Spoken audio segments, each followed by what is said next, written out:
States of America and to the republic for which it stands, one nation, under God, indivisible, with liberty and justice for all.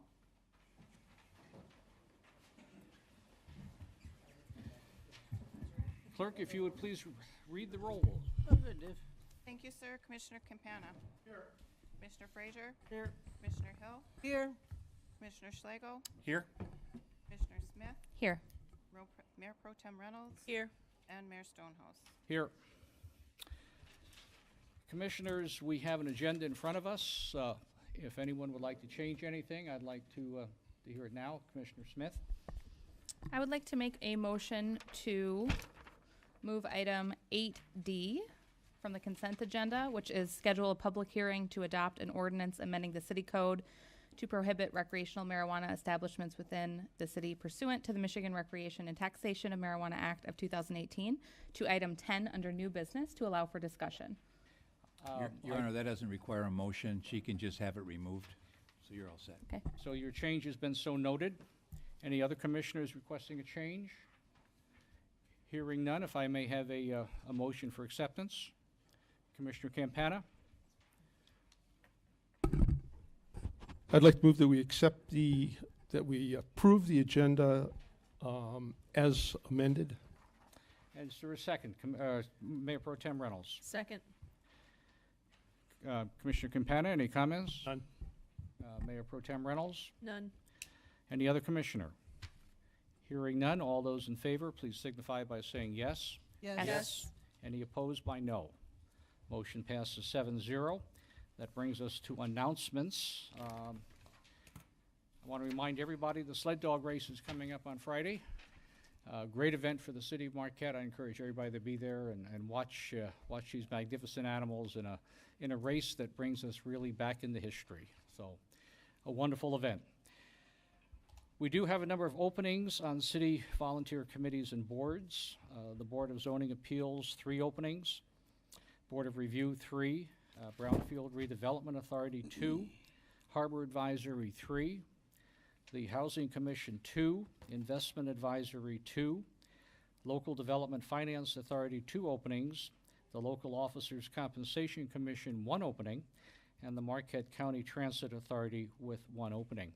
I encourage all citizens to please consider applying for one of those boards. Please consider helping to push the city of Marquette forward and to helping us as a real member of the team that's here and driving Marquette. Applications are available online or in the city manager's office.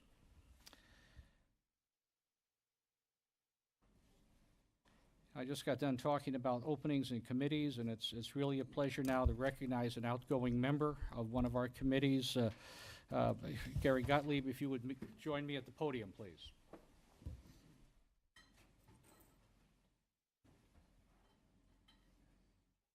Gary, I have 2 things for you. One of them is a certificate of appreciation from the city of Marquette.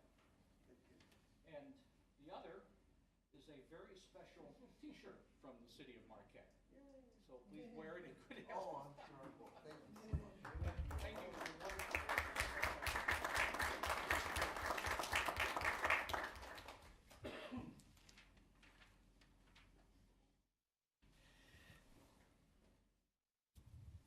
It's now the opportunity also to welcome some new members to our boards. If you would please join me at the podium, and that would be Margaret Brum, joining the Local Development Finance Authority, John Brahms joining the Local Officers Compensation Commission, and John Sondreger, the Parks and Recreation Advisory Board.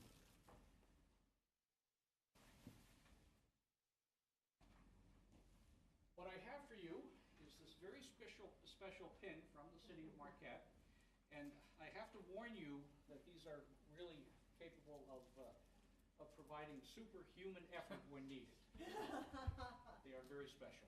And please wear them in good health. Thank you very much for stepping forward, helping the city of Marquette the way you are.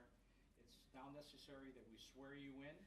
And from now on, you will probably be sworn at. But, City Clerk, if you could come up and please do the duty. Step back on the other side of the microphone so you're closer.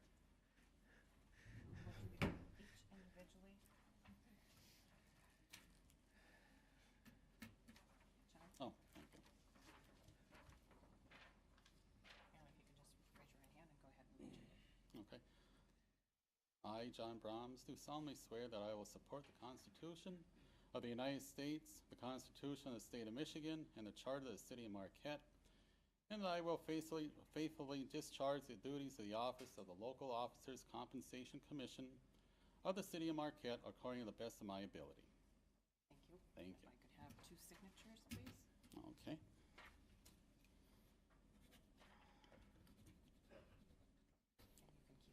Okay. Oh, sorry. I was going to say, last time I did this, I joined the Army. Close. I hope I don't do that. That's once is enough. Thank you. I just have a seat. Okay, thank you. And Margaret. Everything in alpha order. Okay.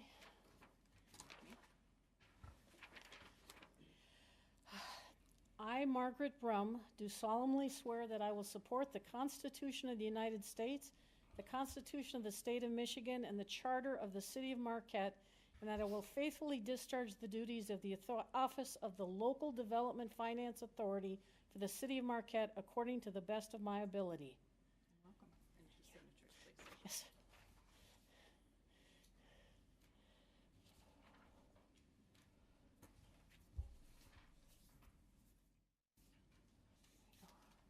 One is for your records. I'll sign this before I leave the podium. Here's your pen. Thank you. Commissioners, we now have the opportunity to make 2 appointments to city boards and committees. If I can have someone make the motion to so appoint Mayor Pro Tem Reynolds. I move that we appoint Margaret Brum to the Marquette Area Wastewater Treatment Advisory Board for an unexpired term ending December 31st, 2020, and Jamie Weeder to the Arts and Culture Advisory Committee for an unexpired term ending June 1st, 2019. May I have a second, please? Commissioner Schlegel. I'll second the motion. Commissioner Reynolds, anything further? No, I'm glad that you decided to join a second board, Margaret, and I'm happy that Jamie's stepping up onto that board. Commissioner Schlegel. I'll echo the sentiment. Thank you. Any other commissioner? Seeing none, we need to vote. All those commissioners voting in favor, please indicate or so signify by saying yes. Yes. Any commissioner voting against, please signify by saying no. Hearing none, motion passes 7-0. We also have a number of reappointments to make. This is item 4 if you're following along. And again, I would need a commissioner to make a motion, please. Commissioner Campana? I would like to move that we reappoint Robert Lambert to the Parks and Recreation Advisory Board for a term ending 1/29 of '22. Eric Brooks to the Planning Commission for a term ending 2/15/22. And Clifford Wayne Primo to the Planning Commission for a term ending 2/15/22. Is there a second, please? Commissioner Frazier? Second. Commissioner Campana, anything further? Just that we're happy to have these people continue to serve the city. We appreciate what they're doing. Commissioner Frazier? Like Commissioner Campana said, glad that people are willing to work and keep helping out. Any other commissioner? Seeing none, all those commissioners in favor, please signify by saying yes. Yes. Any commissioner opposed, please signify by saying no. Motion passes 7-0. That brings us to public comments. Comments may not exceed 3 minutes per person. Please state your name and physical address when making a public comment. Any individual desiring, please come to the podium.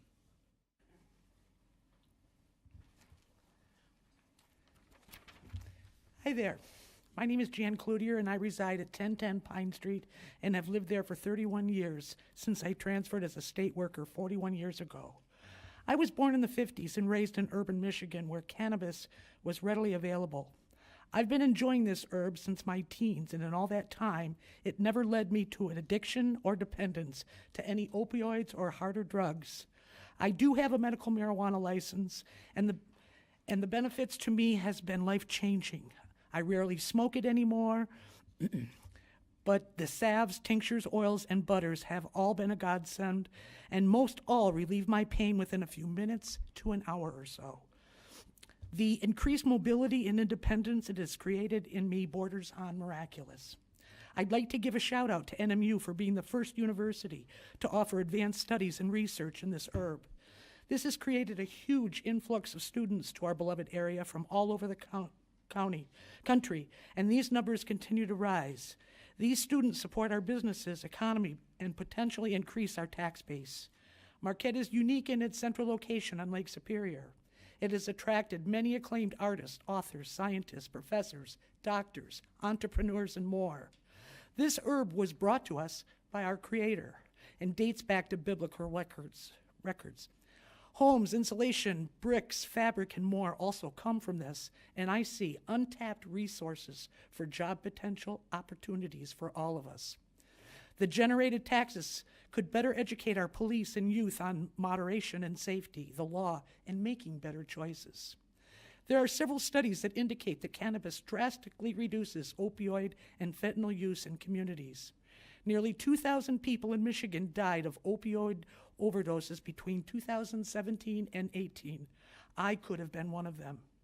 A year ago, I underwent a hip replacement surgery where I was given a cocktail of chemicals injected into my spine, which took over 3 weeks to eradicate out of my system. These chemicals caused a hyper-emotional effect in me and interfered with my home recovery with therapists. The surgeon prescribed 30 OxyContin for pain, which I never took and safely disposed of.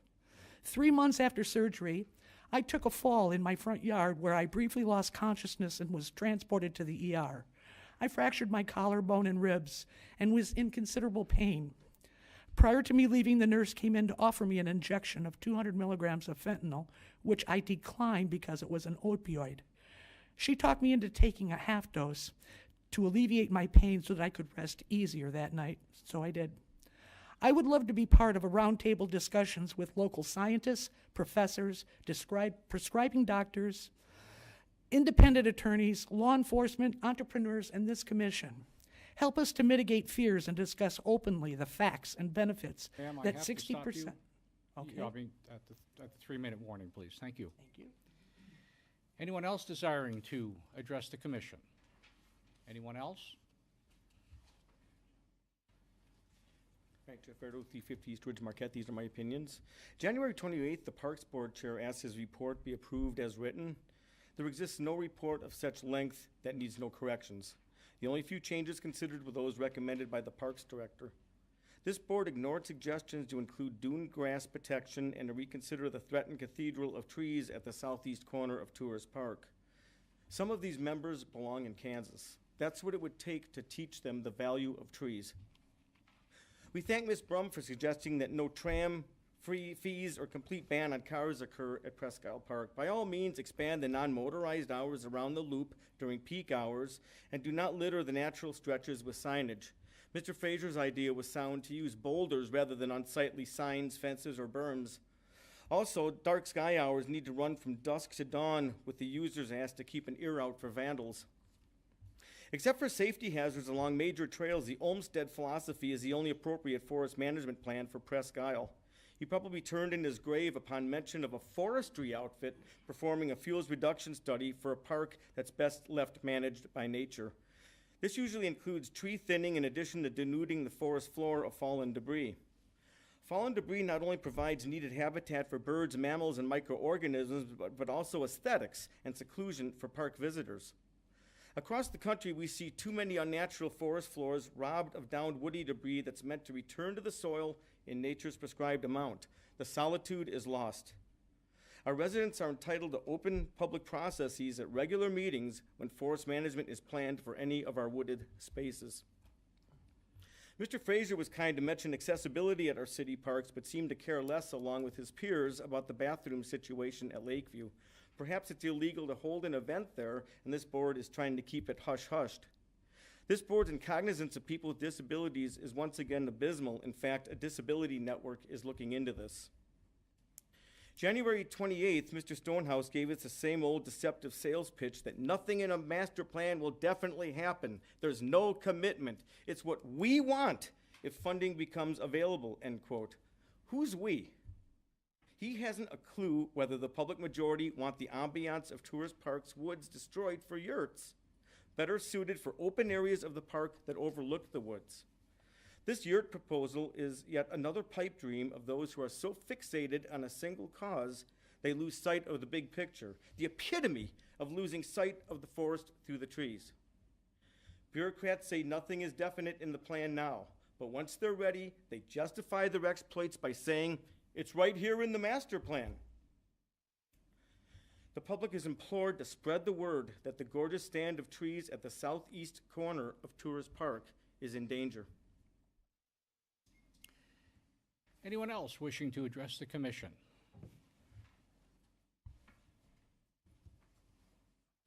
Margaret Brum, 404 East Magnetic.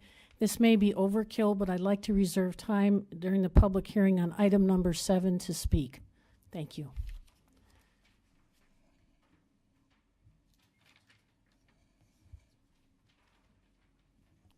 Your Honor, just for the record, you don't have to reserve time to speak at a public hearing. Just for Anyone else to address the commission? Public comment is closed. I'm sorry, did I miss you? Please come forward. I just learned of this meeting like an hour before it began, so I didn't anticipate on being here, but I felt like I should be here. I don't have anything prepared. I was dressed for the gym, so. Oh, I'm sorry. I'm Jesse Allen. My name is Jesse Allen. I actually live in Sawyer, 522 Jupiter Street is my address, but I am planning on moving to town in the next couple weeks. I was a student in the medicinal plant chemistry program at Northern. My friend back there is also, he's enrolled in brilliant mind. They're doing really good things at the program. I actually withdrew from the program because I'm also a professional poker player, and I had some success last semester that made me want to pursue that a little more and just really try to accumulate some funding, because I don't know any of you guys here, and I've been here for about 2 years, so I don't know whose votes are going where, but the feeling is I feel like cannabis is still kind of something you're not really looking to embrace, and my message to you, just from being around it, and it personally saved my life, got me off of painkillers. I have broken back, blown out ligaments in my knees, playing football, a lot of injuries I suffered growing up, and the CBD alone is something that we really all have to explore. It's non-psychoactive. It's what they give kids for seizures, and I've seen it firsthand do miracles and wonders. And we're just now in the program. They're just breaking ground and all sorts of things. Just like combining CBD with other herbs like rosemary and other things, and it actually potentiates the effects. And there's so much stuff to be studied here. And I just want to let you guys know, it's not going to go anywhere. Like you got to see this movement is taking the nation by storm.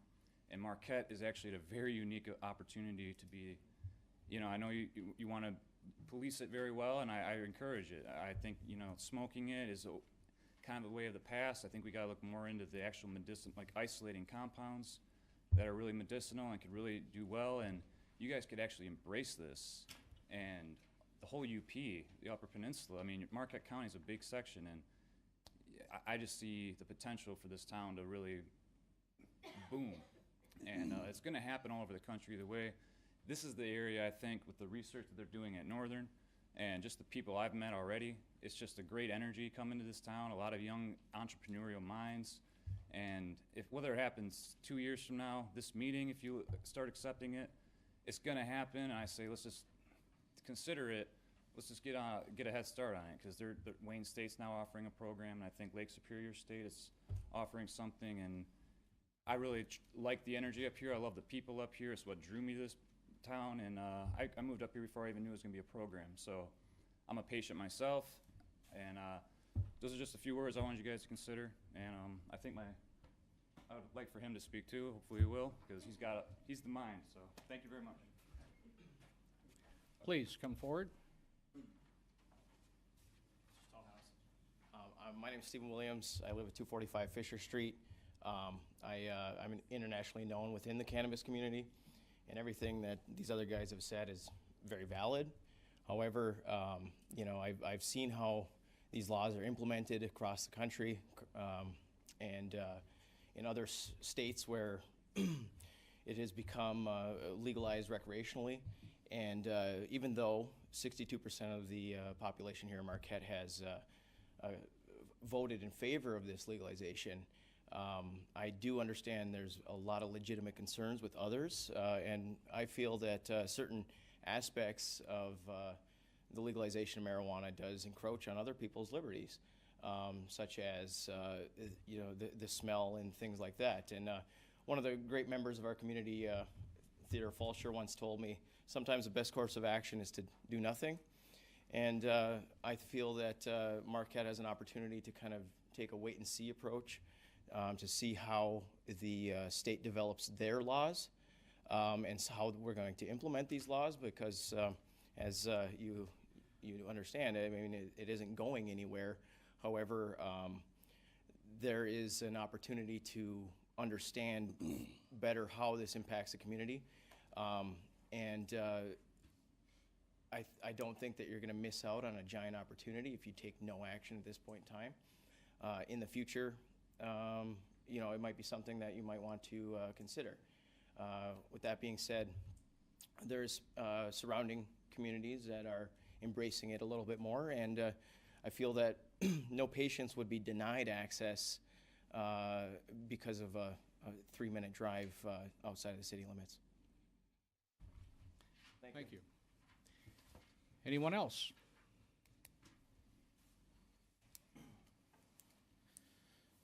Hi, Matt Ludenberger, 1406 Garfield Ave, here in the city of Marquette. I'm gonna try to tie a few things together because I really didn't expect to be at the end of public comments here. But I'm gonna have to go back to work. So I wanted to talk about snow removal again. I got a ticket for it, and I'm sorry, Mr. or Captain, for the Facebook post and rant, but at 2 in the morning I broke a shovel and broke my car. So I have a muffler bill here for $75 because I couldn't get over the wind roll that happens at everybody's front driveway. And I get it, it happens to everybody. My point is, it's a city service that apparently I pay for you to put snow in my driveway. I'm here to ask that, since for $75 I got a new muffler put in my car, but for $75 for the exact same $75, I have to pay a ticket to you as a city. My question is, where does that money go? Because I was joking with a former city employee, and he basically said to my pension. And as funny as that is, it's probably true.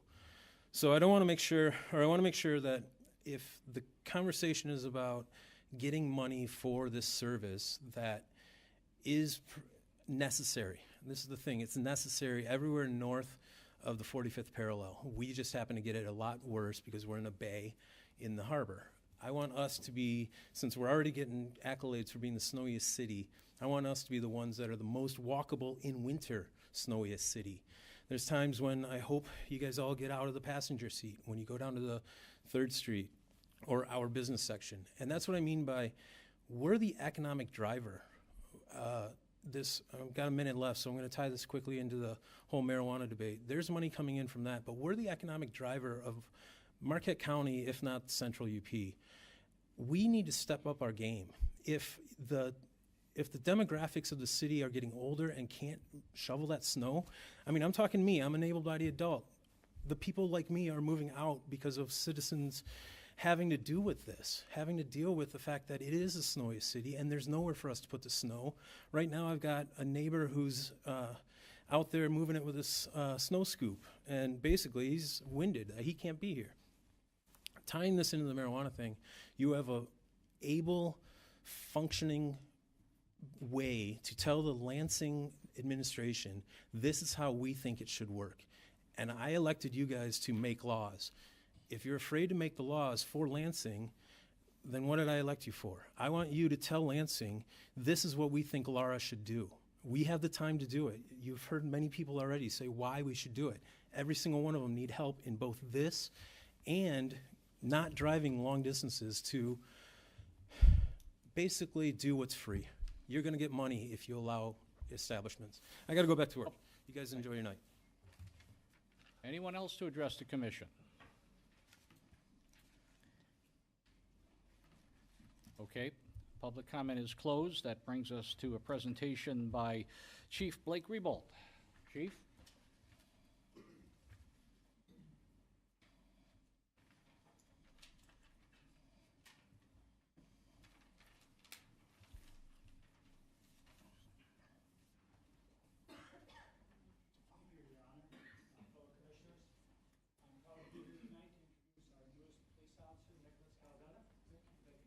podium.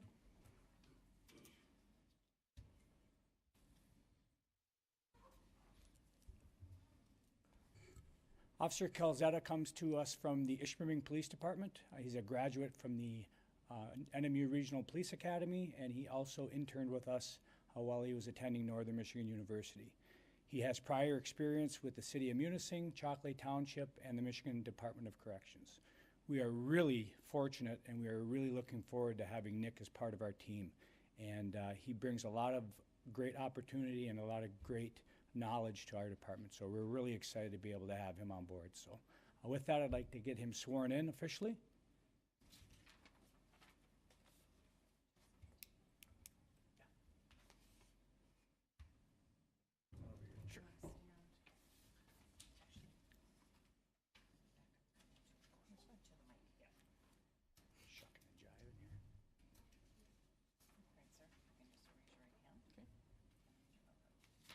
I, Nicholas J. Calzetta, do solemnly swear that I will support the Constitution of the United States, the Constitution of the State of Michigan, and the Charter of the City of Marquette, and that I will faithfully discharge the duties of the Office of Patrol Officer for the City of Marquette according to the best of my ability. Thank you. Thank you. Congratulations. Thank you. Yep.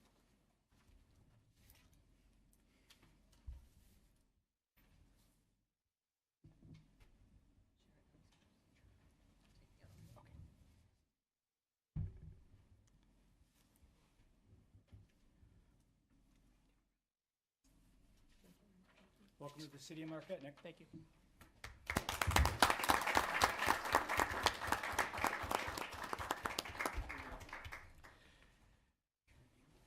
Well, this brings us to item 6, which is a public hearing, and is a public hearing to request to vacate an undeveloped portion of Garfield Avenue.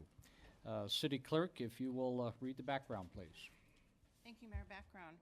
Petitioners have requested the vacation of the 50-foot wide Garfield Avenue right-of-way between Sherman Street right-of-way and the Cleveland Avenue right-of-way.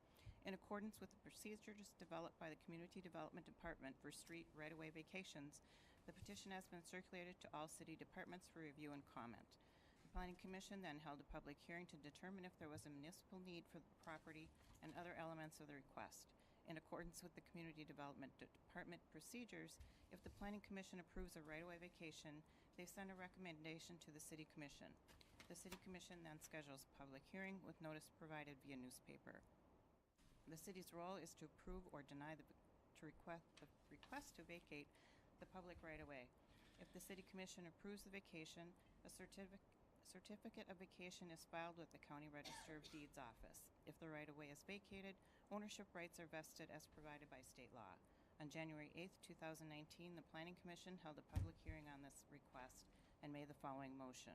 It was moved by M. Larson, seconded by S. Middlefelt, and approved 7-0 that after review of the request and petition to vacate the portion of Garfield Avenue between Sherman Street and Cleveland Avenue and the associated background information for the request, the Planning Commission finds no need for the right-of-way and hereby approves the street vacation request and recommends to the City Commission to also approve the request.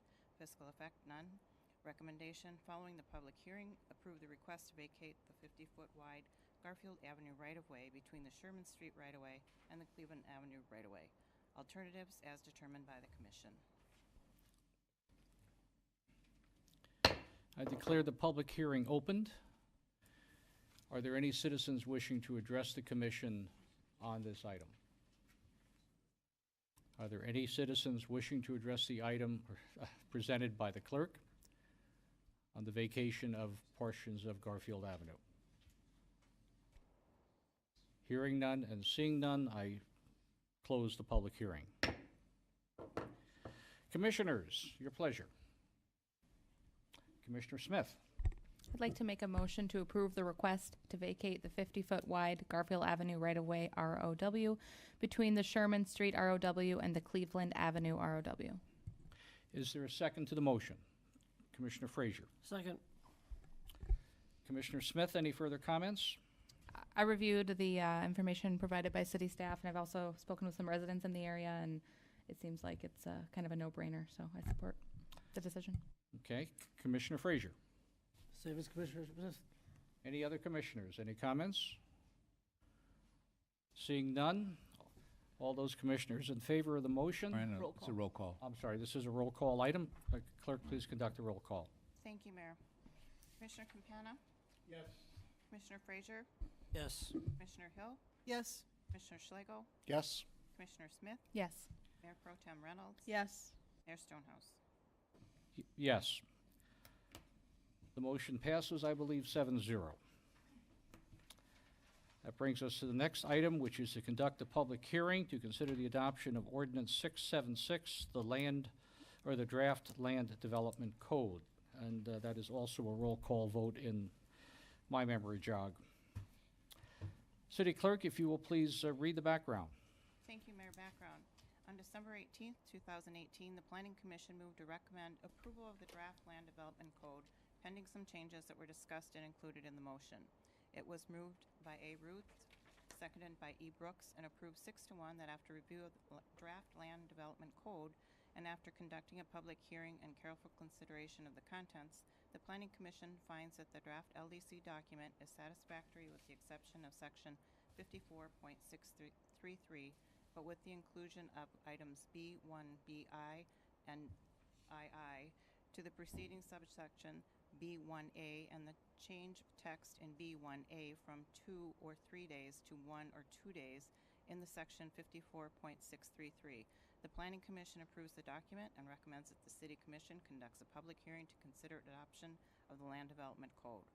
The draft Land Development Code has been under development since June 2017 and has been the subject of more than 30 Planning Commission meetings, 11 LDC Advisory Committee meetings, and 3 joint work sessions of the City Commission and the Planning Commission. The latest version of the document, including the proposed zoning map, may be found on the city's website in the list of projects. A transmittal letter for the latest updates to the LDC is attached as well. Fiscal effect none. Recommendation, following the public hearing, adopt ordinance number 676, the Land Development Code as presented. Alternatives as determined by the Commission. I declare the public hearing open. The public hearing is open. Are there any citizens wishing to address the Commission on the Land Development Code ordinance?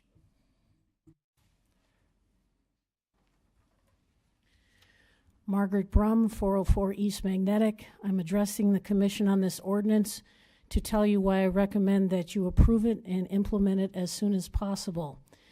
First of all, I came late to this ordinance. I believe my first email to the powers that be was roughly in December of 2018.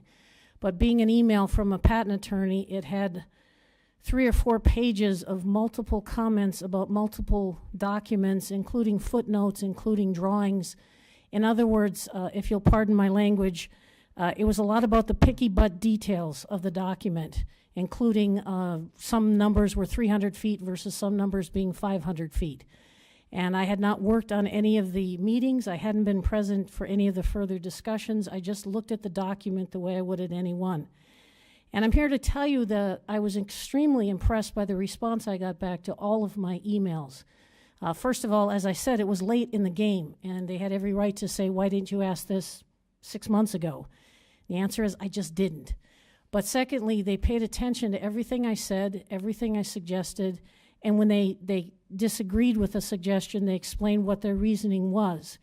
And it gave me great confidence that this document had been put together well.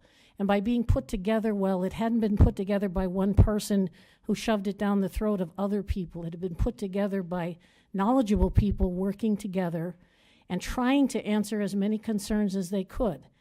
And that's very difficult to do. It doesn't matter how much time you have. You can't keep everybody happy with a document this difficult. So what I'm recommending that you do is adopt this ordinance and let it work and see how well it works, because it's one of the things that happens behind the scenes and people take for granted, and I think it's time to take it out for a spin and make it real and see how the city of Marquette can progress with it. And I also, on the record, I wanted to publicly compliment the people who worked on the document and who responded to the questions about it, because it's not easy when somebody points out a random thing in a footnote on page 300, and you think to yourself, why did they focus on that? And it's just because that's the way they are. So that's my recommendation, my reason for the recommendation, and I hope you see fit to adopt this Land Development Code. Thank you. Anyone else wishing to address the commission? Frank Javardo, these are my opinions. It's assumed every member started reading this lengthy document long before our agenda's publication on Friday. How thoroughly they read it and the amount of retention are other concerns. Regardless of whether I could have gotten through it better is immaterial. These 7 took on the job and are expected to have read and absorbed the report in its entirety. Those who haven't read it thoroughly, please abstain from voting. In reading through the table of comments, I found no mention of our Lakeshore district aside from the immediate downtown area. Our lakeshore is what defines our community and is what keeps many of us here. If the preservation of dune grass and wooded sections along our lakeshore aren't mentioned in the report, they ought to be, especially because dune grass protection was disregarded in the Parks and Rec Master Plan, despite being requested. Sections on slopes protection and riparian buffers were appreciated, but seemed too open-ended. It's feared this can result in different conditions being applied depending upon who the appellant is. I allege this has happened over the years as detailed on public record. Pardon me if I overlooked any section of our Lakeshore district that covers the entire shoreline, or of the document. If it's not covered, a section is needed. The table of contents, as well as Article 3 on page 90, section 54.301, mentions zoning districts and map, but no map is provided there, although maps appear at the end of the document. This seems like an obvious error that needs correction or explanation. As we noted with the Parks and Rec Master Plan map, unresolved issues are plainly depicted on the Land Development Code map as well. South of the golf course, a long rectangular area of mixed use is shown on the Heartwood tract. This map clearly depicts the potential impact of not implementing the land use philosophy I've tried to express for 21 years. Mixed land use there is not compatible with to the adjacent natural recreational uses to the north and south. This board recently dealt with these parcels and cognizant of that philosophy, not so much on parcels 11 and 12, but on parcels 9 and 10 that are deeper in the woods and contiguous with both the golf course and Heartwood acreage that is slated for preservation. We've already seen too much devastation in this area after 251 acres of woods to die for were obliterated for golf course expansion. Decent components of the code map are also noticeable, including location of some preserved areas and our need to preserve small nooks and crannies within our neighborhoods. This will help Marquette neighborhoods retain their natural character, unlike so many denser cities where every square inch is developed and the character totally lost. Of course, this doesn't mean our nooks and crannies and more sections of Heartwood will remain undeveloped as Marquette grows and every acre becomes in higher demand. We've seen greediness prevail in many cases. We've lost too much already. Anyone else wishing to address the commission on this matter? Hearing none and seeing none, the public hearing is closed. Mr. Stennis, I believe you have a presentation. I've been asked to open the file as quickly as possible, but the screen is blank.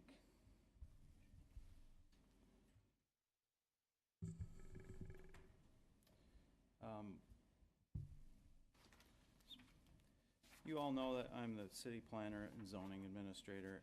I'm the liaison to the Planning Commission. I coordinate their meetings and agenda, coordinate, along with our zoning official, Andrea Landers, who helps with our zoning cases at the Planning Commission meetings. We have our Planning Commission Chairwoman, Joy Cardillo, here, and one of our members, Michael Larson. We also have our consulting team here as well, the Patrick Sloan from McKenna Associates, and Pat Coleman, who's well known to the city for work on various planning projects. 44 North LLC is his business here in the UP. And these consultants, Planning Commission, our staff, and Land Development Advisory Code Advisory Committee for the Land Development Code, all worked with the public over the course of more than a year and a half to develop this project and bring this code to fruition. This is, in my opinion, the most important project that the city's undertaken in decades. to address the character, location, and quality of our property development, and this is going to significantly impact the quality of life for those who live, work, and play in Marquette. People don't usually think about how codes impact their lives, but believe me, this code affects every piece of property in the city and changes elements of that property's potential for development. Okay, somebody's trying to open my slide. Great. Okay.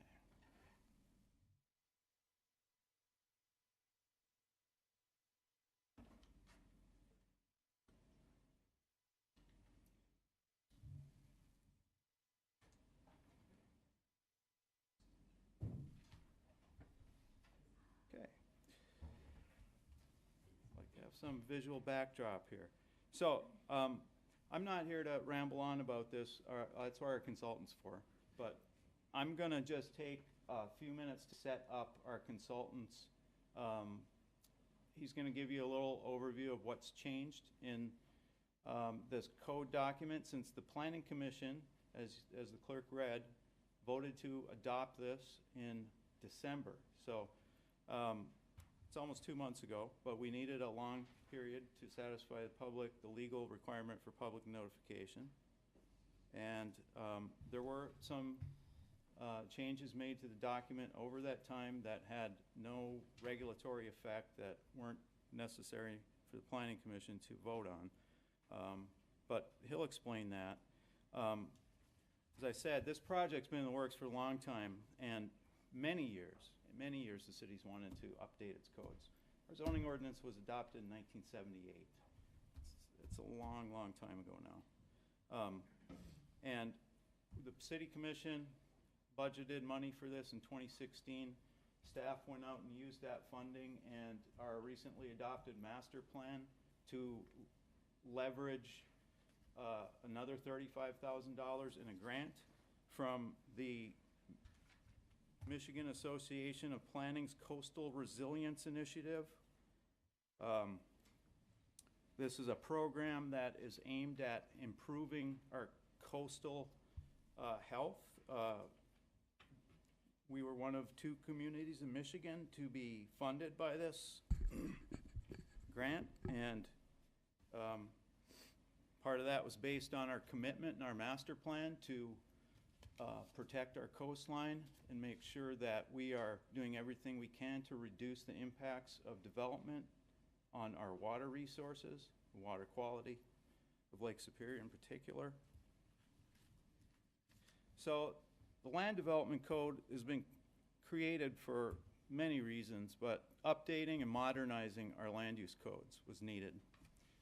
Reducing the overall complexity of the current ordinances. This all includes the zoning, subdivision, signs, fences, and form-based codes.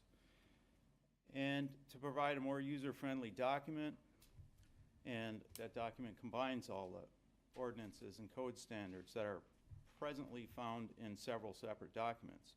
We are also going to implement a website where residents and business owners can go and put in their address and find out their zoning district, quickly find what the standards are that apply to those districts, and so we really are aiming for a user-friendly end product here.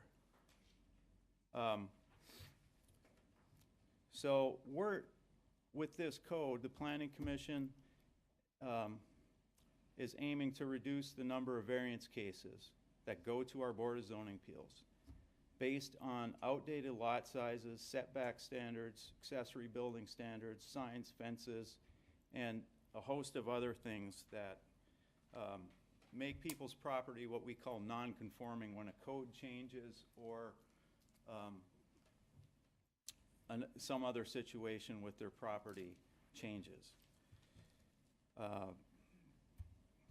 Incorporating new standards for increased environmental protection and preservation, and reducing the negative impacts of urbanization and population growth over time.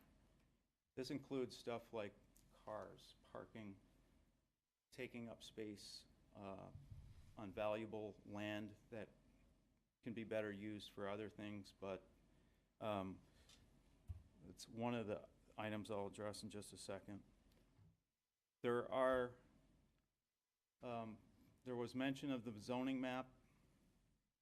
There are 4 new proposed zoning districts: the municipal district for all municipal property that isn't in the parks inventory, a civic district for federal, state, county, and other quasi-governmental property, most of which the city has no authority over in terms of zoning, police power, and then a new mixed-use district. And an overlay zoning district also that was mentioned in a public comment about, it's a riparian buffer overlay that protects our stream corridors. Land next to the stream corridors would be protected from development depending on how big the corridor is, the stream that is. And then one of our form-based codes, South Marquette Waterfront Form-Based Code, and 2 existing zoning districts would be eliminated with this. And the South Marquette Form-Based Code would be replaced with updated zoning districts that were there prior to the adoption of that code. After a lot of thought and many years of implementation, that code did not work very well, and so that is being repealed with this Land Development Code project. I just wanted to highlight some things. I'm just going to throw all these up there and then read off my list. So some of the changes that allow for more liberal standards and really freedom of property use is a simple chart listing the permitted and special uses by zoning district. That's the thing shown on the right there. It's very small, but you get it. It's a simple chart. A 1 to 2 page layout for each zoning district with all the necessary information and where to find it. These are, when you go and look at this on the city's website, those are hyperlinked. There are a bunch of hyperlinks in there that'll take you to different sections of the code. So it's already a lot more user-friendly than the existing static document we have online. Residential lot size and setback reductions are part of this. Reduced separation requirements for accessory structures from the main building and from property lines.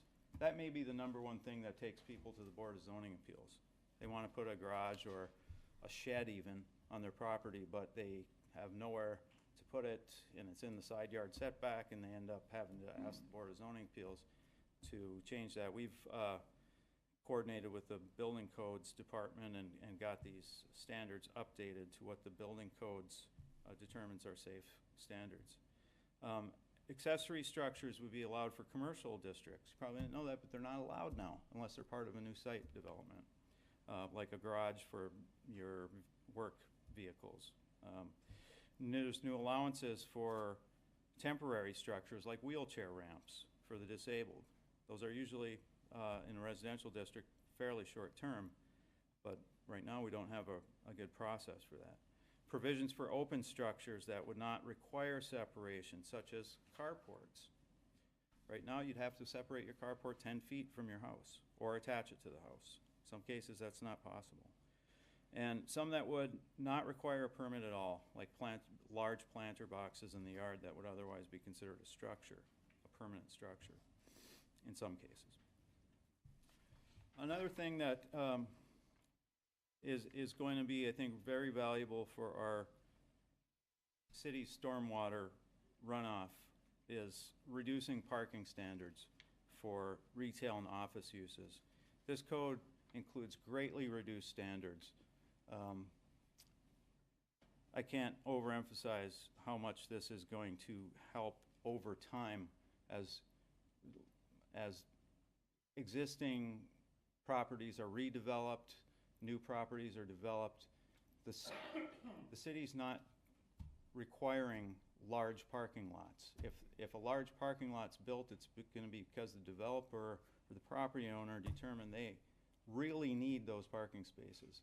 It's not going to be the city's Black Friday standards that are going to drive how much parking space they need. So 2 parking spaces would be required for Shopko if it were to relocate on a on a vacant piece of property, I imagine they'd want more than 2, but our standard is going to be a minimum of 2, and they'll figure out what they need. And that's been working fairly well in cities all over the country. This is an example. This is a difference in the property size standards, just to throw this out there. So currently, our smallest, we have 2 residential zoning districts. One's the old standard 50-foot lots, basically. In the 70s, those were changed to be 70 feet for some reason, and then we are going to ask that be changed to 37.5 feet.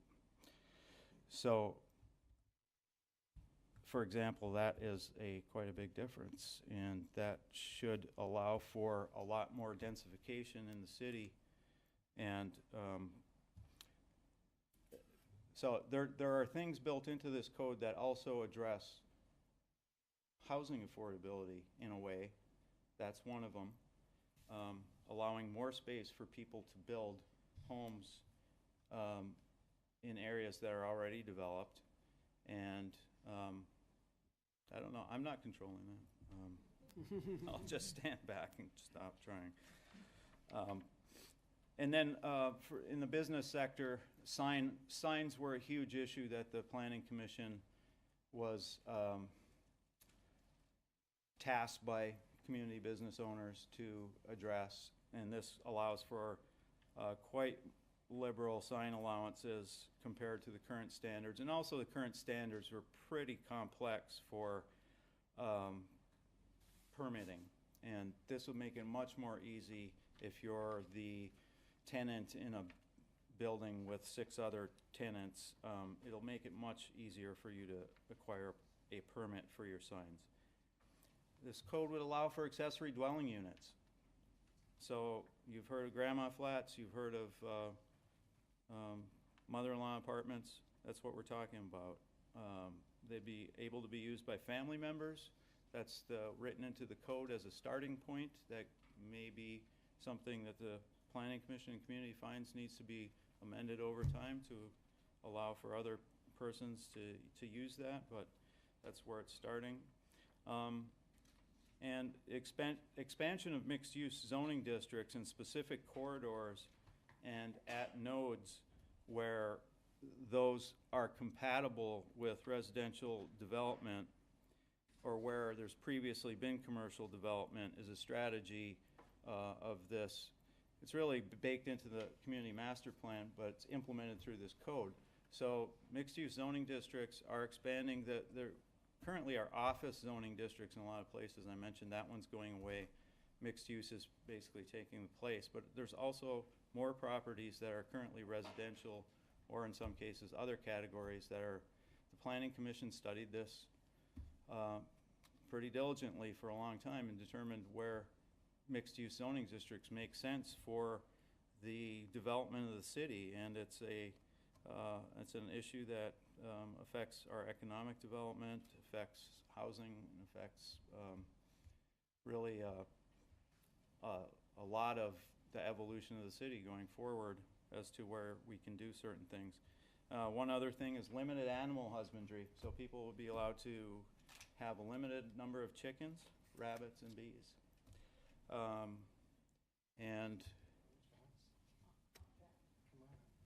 I am going to turn it over to our consultant, Patrick Sloan, at this point, and sit down.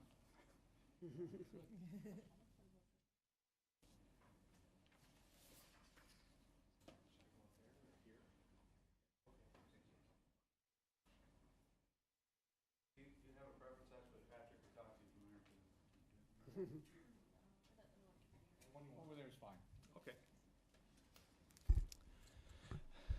Thanks, Dave, and thank you, everybody. My name is Patrick Sloan. I'm a planner with McKenna, and we're a Midwest planning firm. We're based in Northville, Michigan. We also have offices in Detroit, Kalamazoo, and Grand Rapids. And I'm joined by Pat Coleman of north of 45. And together we've been working with the city for about the last 18 months on updating the land development code and the zoning ordinance. In addition to the zoning ordinance, we've also updated a number of other documents to incorporate into the land development code. The process started in the summer of 2017, about 18 months ago. And in July of 2017, we prepared a diagnostic review to the city going through not just the zoning ordinance, but also the sign ordinance, fence ordinance, the form-based codes, and the subdivision ordinance, and did a thorough diagnostic review of all of the codes in terms of the types of fixes that we would propose going forward and how we would work together with the city to carry out that project. And since then, we've met regularly, some where we've come to the city and others where we've conference called.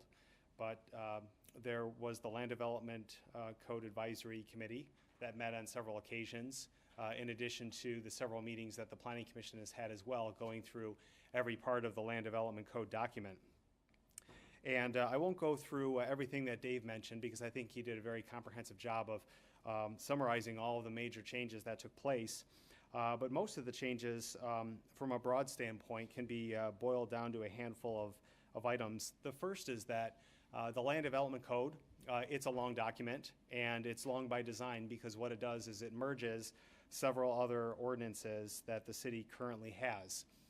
It merges the zoning ordinance, the sign ordinance, the fence ordinance, the downtown Marquette waterfront form-based code, the subdivision ordinance, and the draft 3rd Street corridor code that was written a couple of years ago. The next item that it addresses is that it's a much better organizational document by merging those in and doing a comprehensive update. So we have most of the definitions in one article, in Article 2.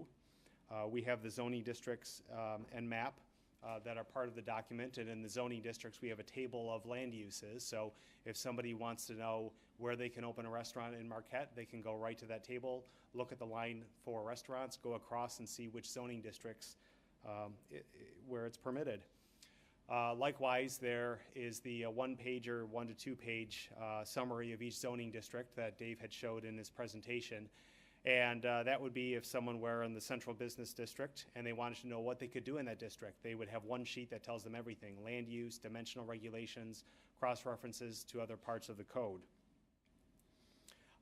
Another item going on that last thing that I mentioned was that there's more tables in this document, there's more graphics, there's hyperlinks, cross-references to make it more user-friendly. The code is not just something that is a lot of words on a page that only a few people know about it. We want the codes to be very public, we want them to be interactive, and we want them to be used by all different groups of people, because now in the information age, people expect codes and ordinances to be online and to be user-friendly, so that's what we hope to deliver. And then finally, what the Land Development Code does is it implements policies of the master plan. The city has an excellent master plan with a lot of great policies and a lot of great ambitions for what it wants to put into the zoning ordinance. And we've tried to work together and fulfill many of those goals and objectives. A few of them are the riparian overlay district, the new mixed-use district that will be in many strategic areas of the city. And it's also removed a lot of obsolete districts that are either underperforming or not used that often, and substituted with much better districts. So in conclusion, on the update to the Land Development Code, it achieves two items that we typically don't often see in land development codes, is that it allows for more density and additional development, and it encourages environmental protection and includes more provisions for stormwater quality and preservation of natural features. And before I conclude my remarks, I did want to go over a couple of items that Dave mentioned in his presentation in terms of some minor changes that have taken place between when the Planning Commission recommended approval of the code and the current version that's before you this evening. And we summarize these changes in 2 letters, one dated January 9th, 2019, and the other dated February 4th, 2019. And I won't go through each and every change, but I will go through kind of a group of the types of changes. The first is in the 3rd Street corridor. We've updated the uses to be consistent with similar districts so that they have a more comprehensive use table. We've also updated some of the cross-references in the 3rd Street corridor and have clarified some of the text there. Another item is in Article 3, we've updated the land use table. In Article 2, we've modified a couple definitions to make them easier to interpret. In the temporary structure regulations in both Articles 6 and 7, we've added some additional text to make it easier for the city to carry out any administrative objectives where there can be some interpretation. And we've done so with the intent of improving access and making it explicit that barrier-free access and general access in the sidewalks and the doors is maintained. And finally, we've added a section in the site plan review section of the zoning ordinance that allows for a formal process of revoking a site plan. Every community does have the right to revoke a site plan in cases where there are violations. We just wanted to have explicit text there that indicates how that process would happen. So I will conclude the summary there of the Land Development Code, and we'll be happy to take any questions. Commissioners, any questions? Comments as well as questions? Say again? Comments as well as questions? We wait till there's a motion. Okay. Anyone?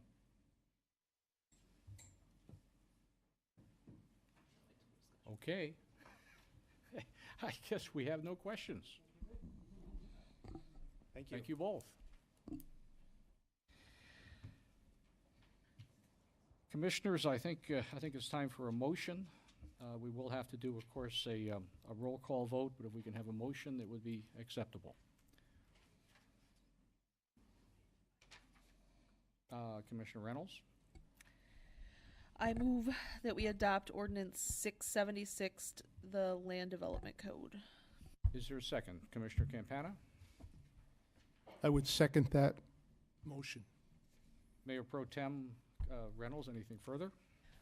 We've talked about this for months. I think that everybody here, including the planning commissioners and our consultants, have talked about this for months. I think all of us have been through this document, and I think it's a well-developed document, and I'm glad that we can move forward for it. I know that I've been talking to a few residents that have been waiting for this to come through because they've been waiting to do a couple things that are easier now that this is now adopted. Also, I have a lady that I have to text after that she'll be able to get chickens. We've been communicating at least monthly about how she wants chickens, so I just look forward that this is done. Commissioner Campana? Well, this is a massive undertaking, and we really need this land development code. It's been worked on for a long time by a lot of people. It takes a lot of work to get this done. We have to thank Mr. Sloan, Mr. Coleman, plus the people of the Planning Commission, the people in the Planning Department, because they really put a lot of effort into this. It's an ordinance that's going to be a very important part of the community master plan. It's a major update of some very old codes and ordinances. It's going to simplify and streamline a lot of ordinances that we presently have. It's going to make it better for, it's going to benefit builders, it's going to benefit homeowners. So we are fortunate to have this, and I'm very happy to see it finally brought for a vote. Any other commissioners' comments? Commissioner Hill? It's my understanding that this will actually go into effect 10 business days after today. Is that? Could someone please clarify? Or is it as of today that it goes No, into the ordinances by tradition or rule go into effect 10 days after they're published. Okay, so that my count is February 26th. Somewhere around there. Okay, so just to be clear, you can't don't go busting out the chickens tomorrow, but February 26th, this will go into effect. And I just commend everyone, and this is a really important and tremendous endeavor, and I'm very excited to be part of the new growth in Marquette with these set of new rules. Any other commissioners? Mr. Schlegel. Thank you. Was part of this for about 8 months while serving on the Planning Commission, and this was as close to torture as I could imagine anything else being to start. And then we got into it and started working with it and changing these decades-old issues that from 78. Pat, it's nice to put a face to the voice. I usually hear you on the phone during those meetings, but it's nice to meet you. And Pat, thank you very much. Dave and Andrea, thank you guys from staff and the Planning Commission.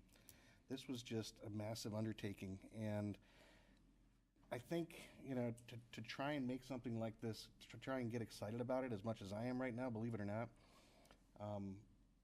if you look at the two different development codes, land development codes that we've had, the old one and the new one, the usability, the friendliness that it's there, the issues that it's tackled, the signage, all these things that were brought up tonight, it's a ton of great progressive improvements for the city of Marquette.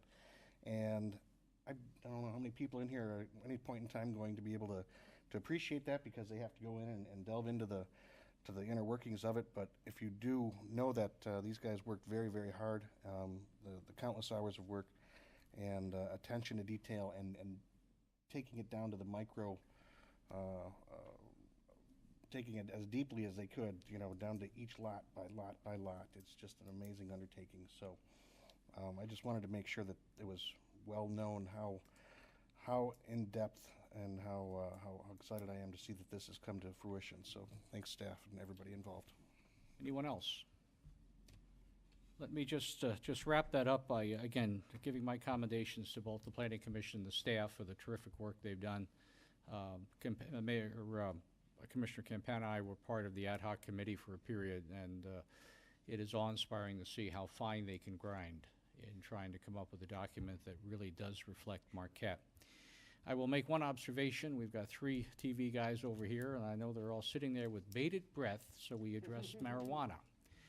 But let me assure everybody that the real news out of this meeting tonight is not whatever happens with marijuana. We just had the real news, because this document is far more important than anything we will do or choose not to do with marijuana. That's the importance and the scope of what we will be voting on tonight concerning the Land Development Code. But I'll put dollars to donuts that that's not going to make the news. So I guess comment made. I need a motion. We've got a motion. We've got that done. Clerk, if you would read the roll call vote, please. Thank you, sir. Commissioner Campana? Yes. Commissioner Frazier? Yes. Commissioner Hill? Yes. Commissioner Schlegel? Yes. Commissioner Smith? Yes. Mayor Pro Tem Reynolds? Yes. Mayor Stonehouse? Yes. Vote passes 7-0.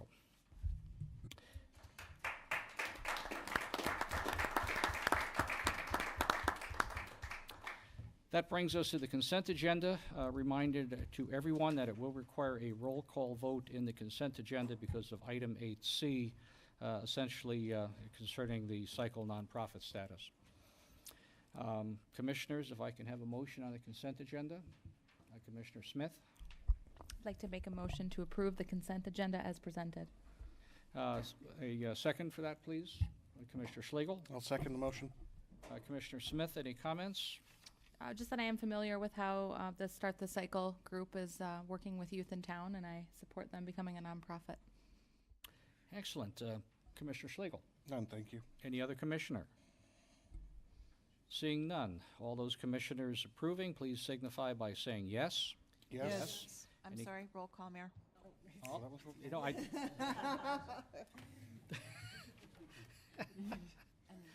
got to laugh. Please do the roll call. I warned everybody but me. Roll call.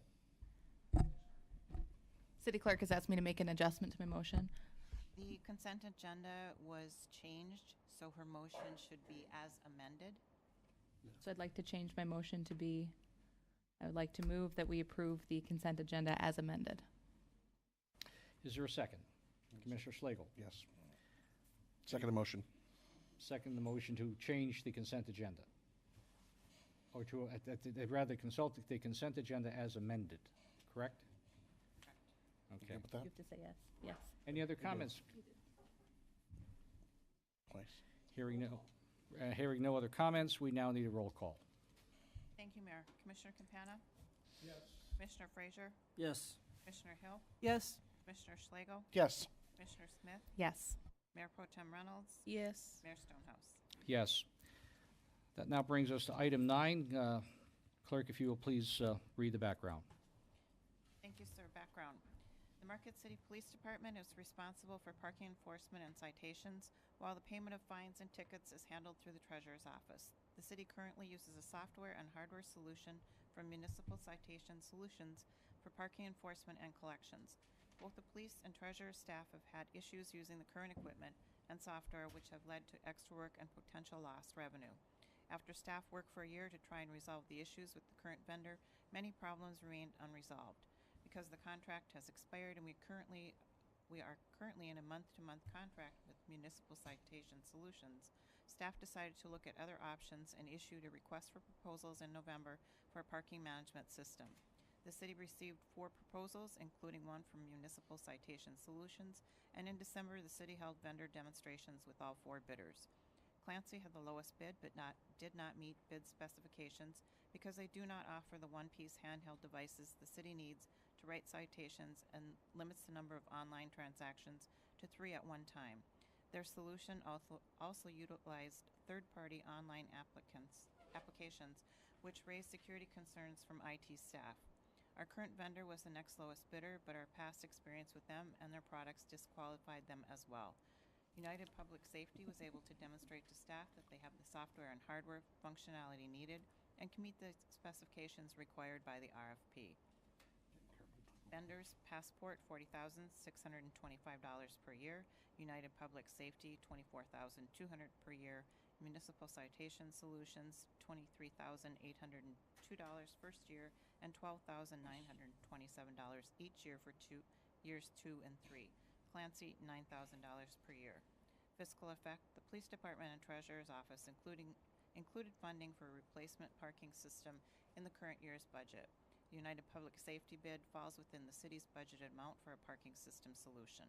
Recommendation: approve United Public Safety as the vendor for a replacement parking management system and authorize the city manager or his designee to enter into a 36-month lease agreement at an annual cost not to exceed $24,200 per year. Alternatives as determined by the commission. Commissioners, what is your pleasure?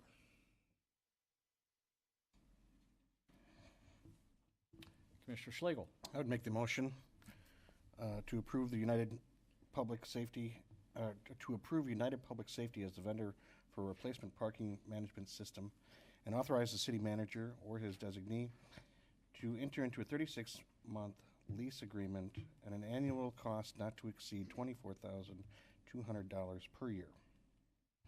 Is there a second? Commissioner Smith. Second. Any further comments, Commissioner Schlegel? None. Commissioner Smith. None. Any other commissioner comments? Commissioner Campana?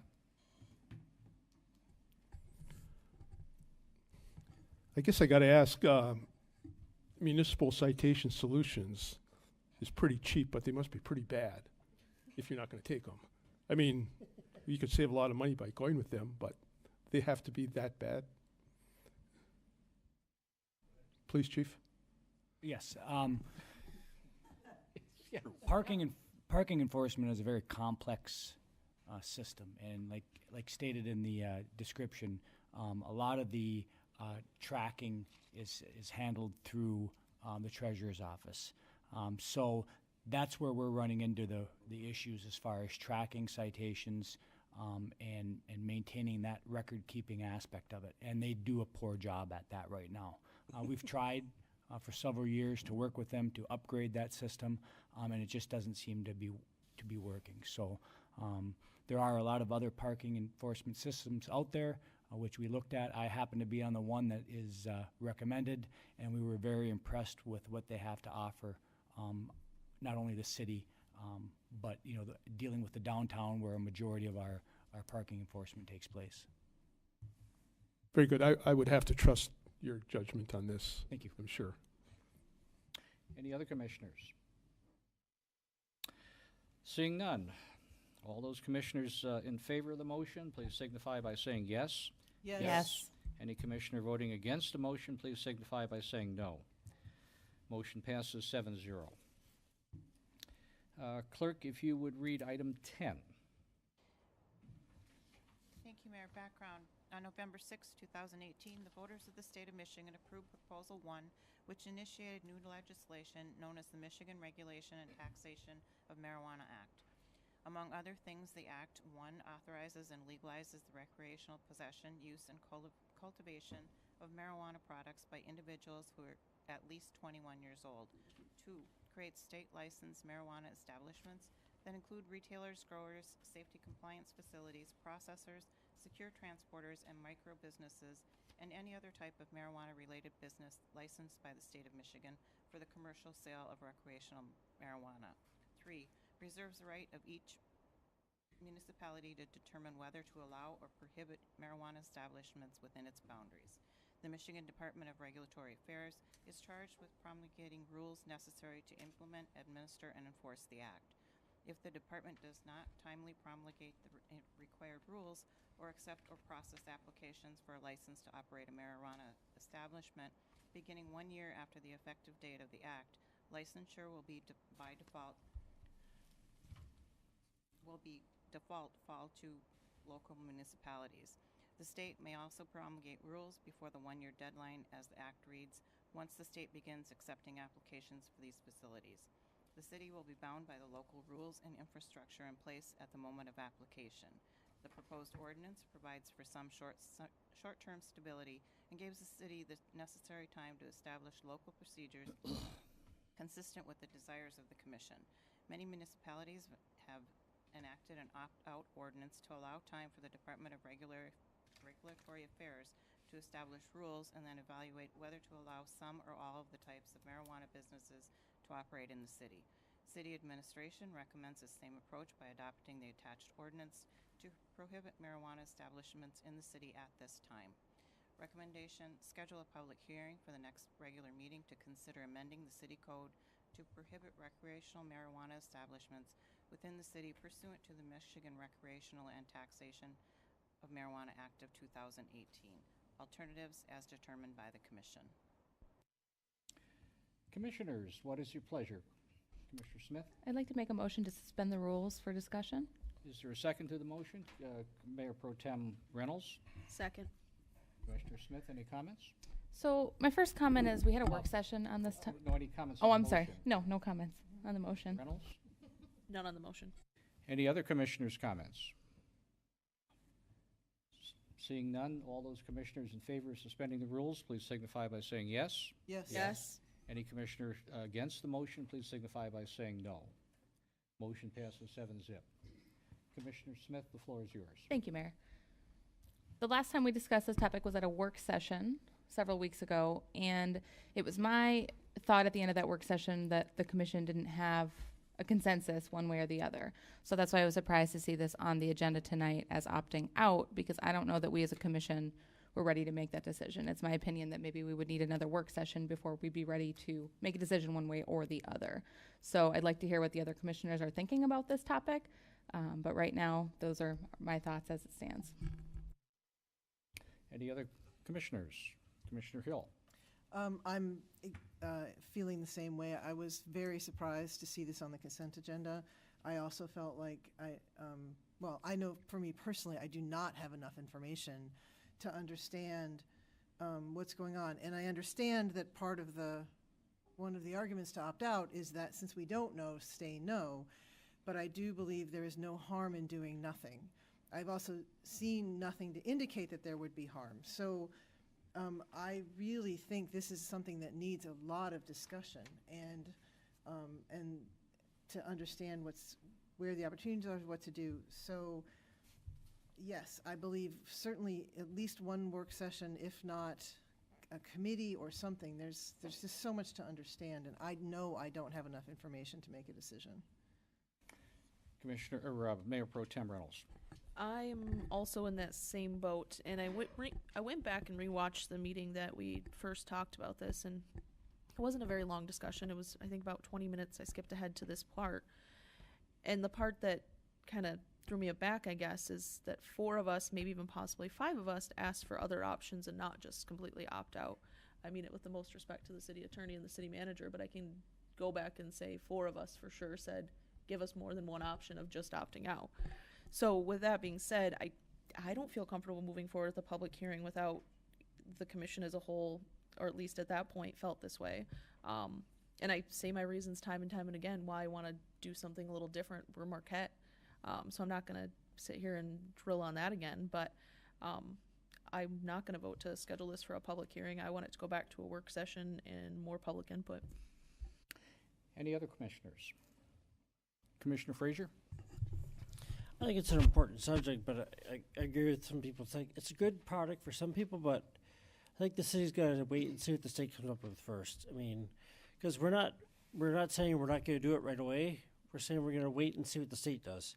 Because right now, if you want to open a restaurant or any kind of business, there's state laws that what you got to do. Right now, at the state level, they're so new they don't really know what rules are going to be. You know, so if you want to open a business or something like that, you say you want to open a marijuana business, we don't know what the rules are yet. Is it going to be near a school, you be downtown, or what are the rules? They don't even know yet. You know, so I mean, and everybody talking about medical marijuana is great for some people. If that's what that's not going to change anything. The NMU is going to work more on studying the product and learn more. And once the state gets the rules intact, we'll look at it again. I think I don't have a problem with wait until the state figures it out, because I talked to many people call and concerned about it, and I said, well, wait and see.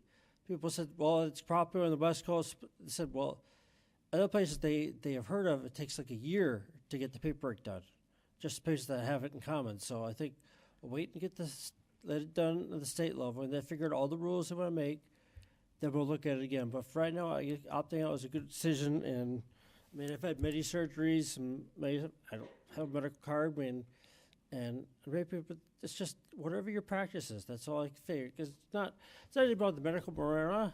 That's perfect for whoever we can use it for. It's about recreational stores, stuff like that. This is what's talking about is recreational stores. Nothing against the law is now. It's just prohibiting recreational stores. That's it. Commissioner Campana. I say opt out.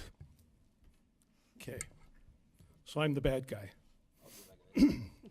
What we have to understand is, and I see this in Facebook, I see it in the papers, and I see people talking here, the issue isn't about growing or possessing or smoking marijuana. That's been passed. Anybody can do it, and I'm all for it. That's the rule, that's the vote, let's do it. What we're talking about is an administrative problem for the city of Marquette that could lead to legal liabilities if we don't opt out. The state, and you know this, and I'll repeat it again, they were supposed to set up the rules to monitor all this, to regulate all this. Because they didn't do it, then it's up to the city. The city has to come up with rules, and they're presently working on an ordinance to control this. But it can't be done automatically. This takes time. If the city goes ahead and gets, and once they get their ordinance in place, and then the state comes along and puts forth their ordinance rules and regulations, and for some reason there's conflict with the city, then the city might have screwed up. They might be liable for lawsuits, who knows what. But they would be going against the state, and that's not the situation we want to be in. I have got a list of 5 reasons why I think we should opt out. Number 1, like I said, if the city comes up with rules and then finds out that it's in conflict with the state, we could have a problem. Somebody, using the example of somebody who wants to put in a business, if he goes to the state tomorrow and says, I want to open a store in Marquette, we have to proceed with that. What happens if he puts a store somewhere, in some way, and works it, puts a lot of money into it. And in 6 months, the state says, we got these rules, and that guy in Marquette is violating those rules. Now he's screwed. And he could be upset, and he could come after the city. Just a thought. Number two, if we're applying for federal funds or grants, the city could be looked upon unfavorably because it is still, according to the feds, marijuana is a Schedule I drug, unacceptable. We have some conservative people in federal government. They may not like the idea that we are being in the forefront of all this. Number three, if this means anything, I believe I was told there's over 250 other cities in the state that have opted out. Does that tell you anything? We have a new governor, number four. New governor who's pledged to have Michigan roll out the rules and regulations for marijuana. It's going to happen. We will have the rules. We will be able to put in stores. And again, let me say, the city is not against putting in retail establishments. We just want to do it right, and we want to do it legally. Number five, and this is the most important thing, we have 3 individuals working for our city, and truthfully, they probably know more about this marijuana rules and regs than anybody on the commission here. We have the Director of Community Development, who states that there had been an enormous amount of time and effort to develop ordinances, procedures, and standards. We have the Chief of Police, who states they cannot establish guidelines quickly enough to properly police these activities. Number 3, we have the City Attorney. He is a lawyer. He is our attorney. He states that we need time to develop zoning fees and processes. All 3 recommend opting out. I could add a 6th. I haven't seen anybody come in here yet and ask to have a store established. Nobody's speaking up that they want an establishment. We're not against, the city is not against, I'm not against establishments. I love small businesses, but let's do it right. Let's not put ourselves in a legal liability situation. At any time, it could be tomorrow, it could be a week, it could be 3 months from now, we can, if we opted out, we can opt in on real quick, and we will have an ordinance drawn up where we can abide by. So, what's the rush? We can get in at any time. I don't see the rush. That's Any other? I'm sorry. That's it. Any other commissioner? Commissioner Schlegel? Thank you. I'm really, I just need to know more about what's going on here. And if I could ask questions tonight and take up time, but it's probably best that I hold those. Should I do them now? Okay. So the difference between opting out and doing nothing.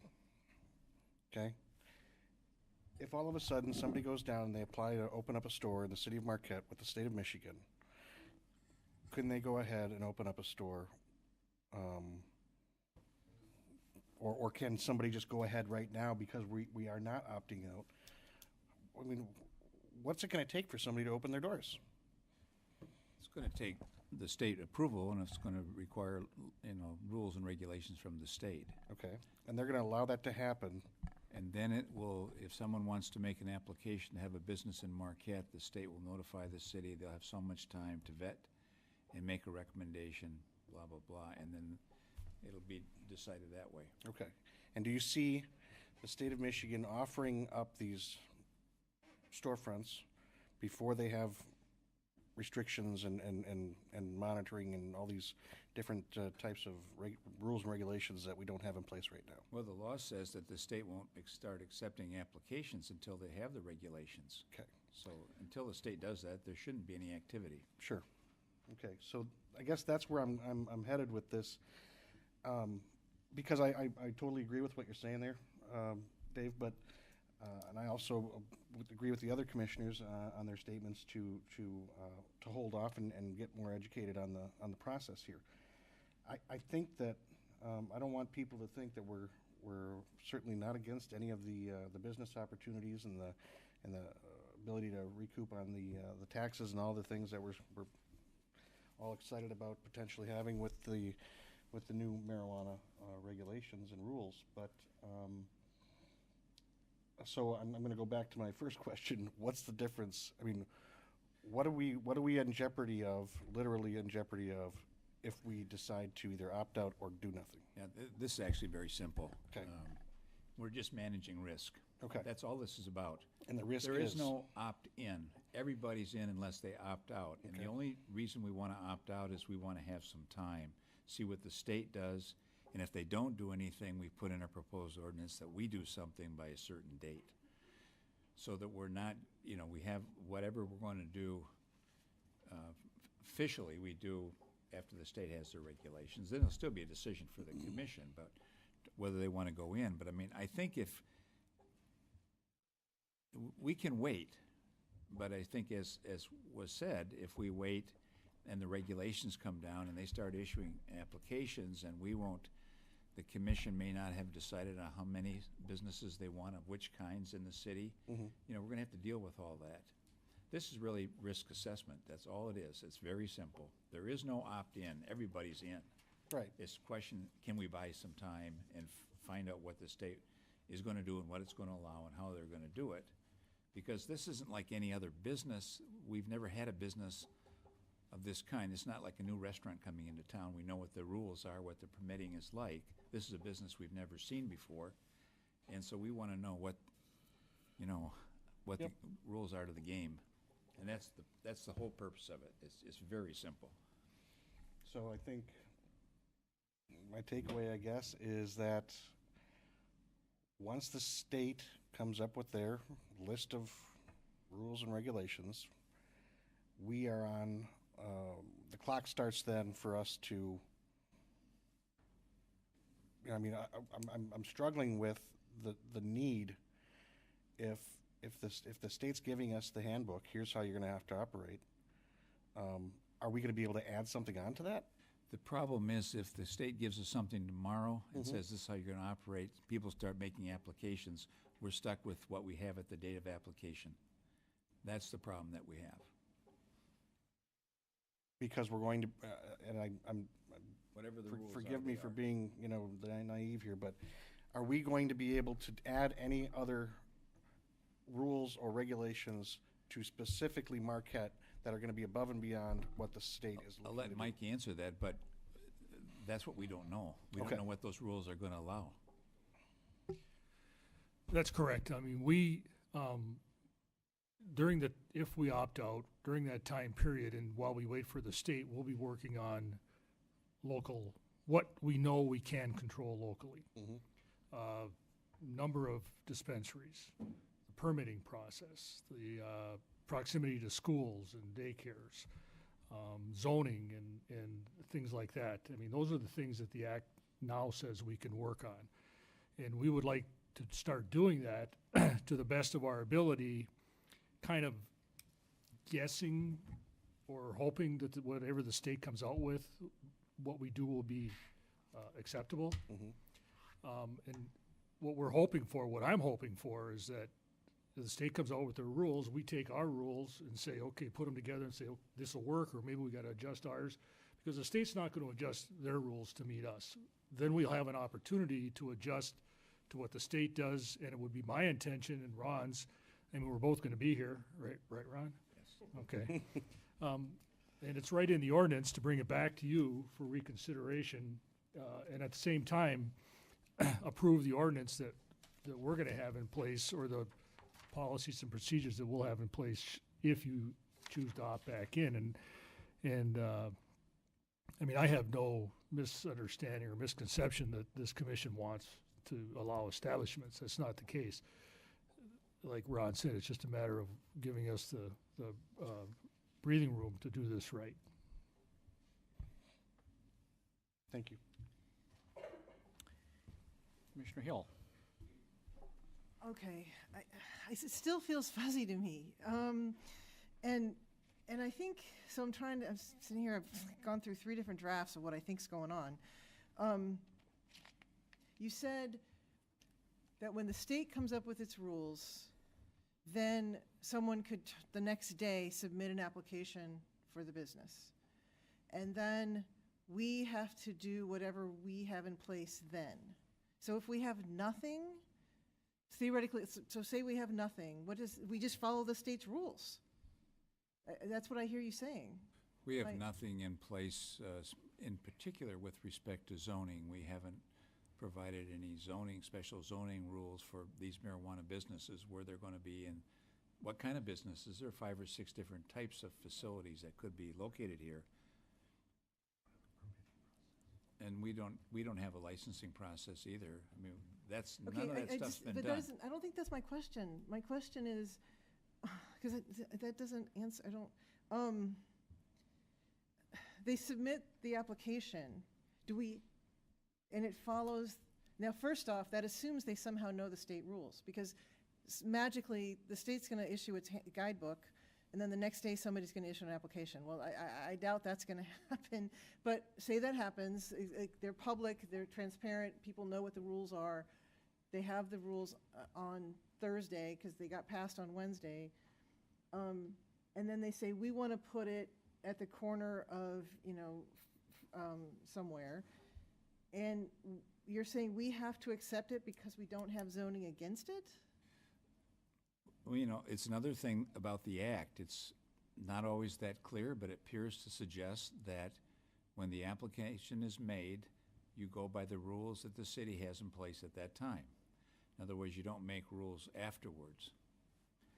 So that's how I read the act. It's how it's been interpreted. There's probably more than one interpretation.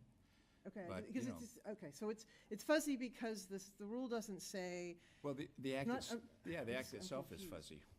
Okay, and so that was one piece, is that relationship between the state, the business, and us. And I mean, the risk is on the business, I think, more than it is on us. But in an excess, or in a sense of, so we aren't clear where they would go. Right now, none of us can say where it's gonna go. My other concern, is on opting out, and this notion that the city staff are developing the rules. I think the community should develop the rules. And I think we need to have conversations about this with all of us. Especially, and then the 7 of us are gonna have to make the decision. And I do not know enough to make any kind of decision at this point. And I would really encourage us to have, time. I agree, we need time. But we need time to understand what's being proposed and what the opportunities are. And I would hope to see a process for that as well. And I don't know, I'm too new to know how that happens. I would be happy to sit down with people to make that happen. But this is a community decision. The community voted for this. That's what started this process. And now where do we go from here as a community? Commissioner Reynolds, I'm sorry. I'm just Mayor gonna, Pro Tem. that's fine. I'm just gonna add one more comment. I realize this is scheduling it for a public hearing, so for people that are listening or here, this will be at our next meeting. This will be something that's talked about. People will come up and talk about this issue if, depends on where this motion goes.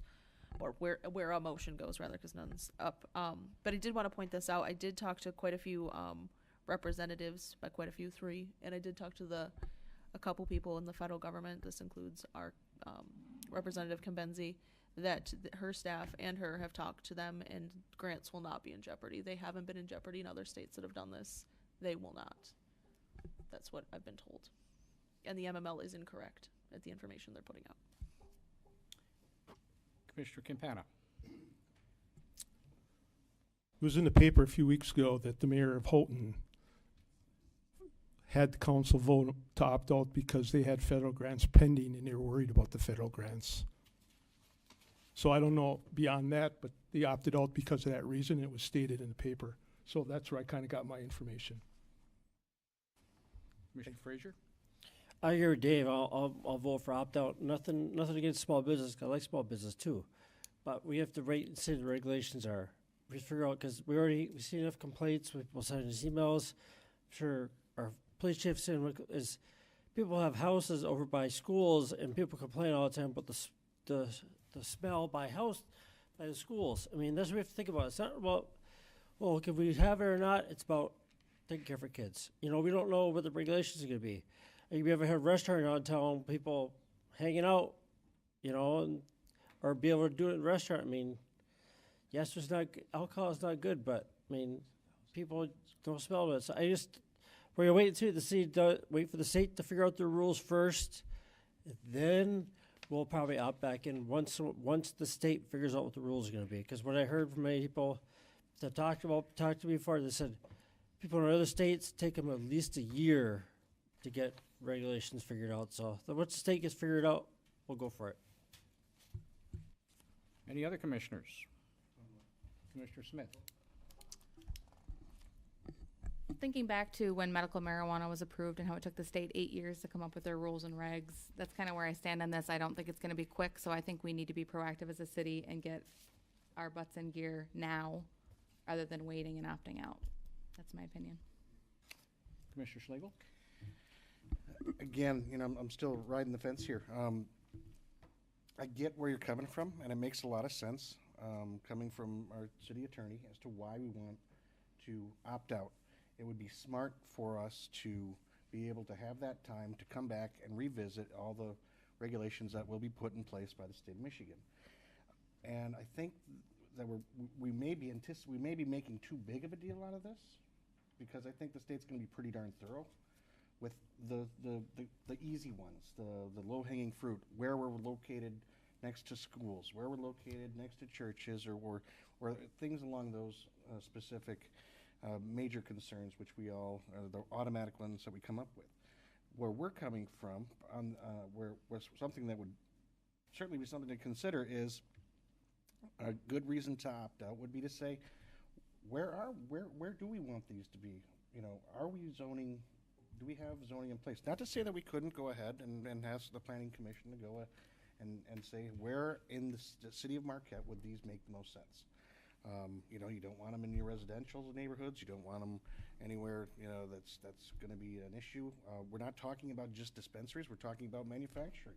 Right. This could be, you know, we don't have a lot of manufacturing space in the city of Marquette, but it sure would be nice to sit there and say that we've got a guy over here that's putting in a facility that's going to make edibles and knock it out of the park for us and bring a ton of jobs and a ton of, you know, great opportunities with the manufacturing side of things. So it's not just storefront, go in and buy your pot.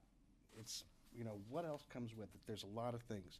So that, to me, is a reason that we could really take a serious look at going ahead and opting out.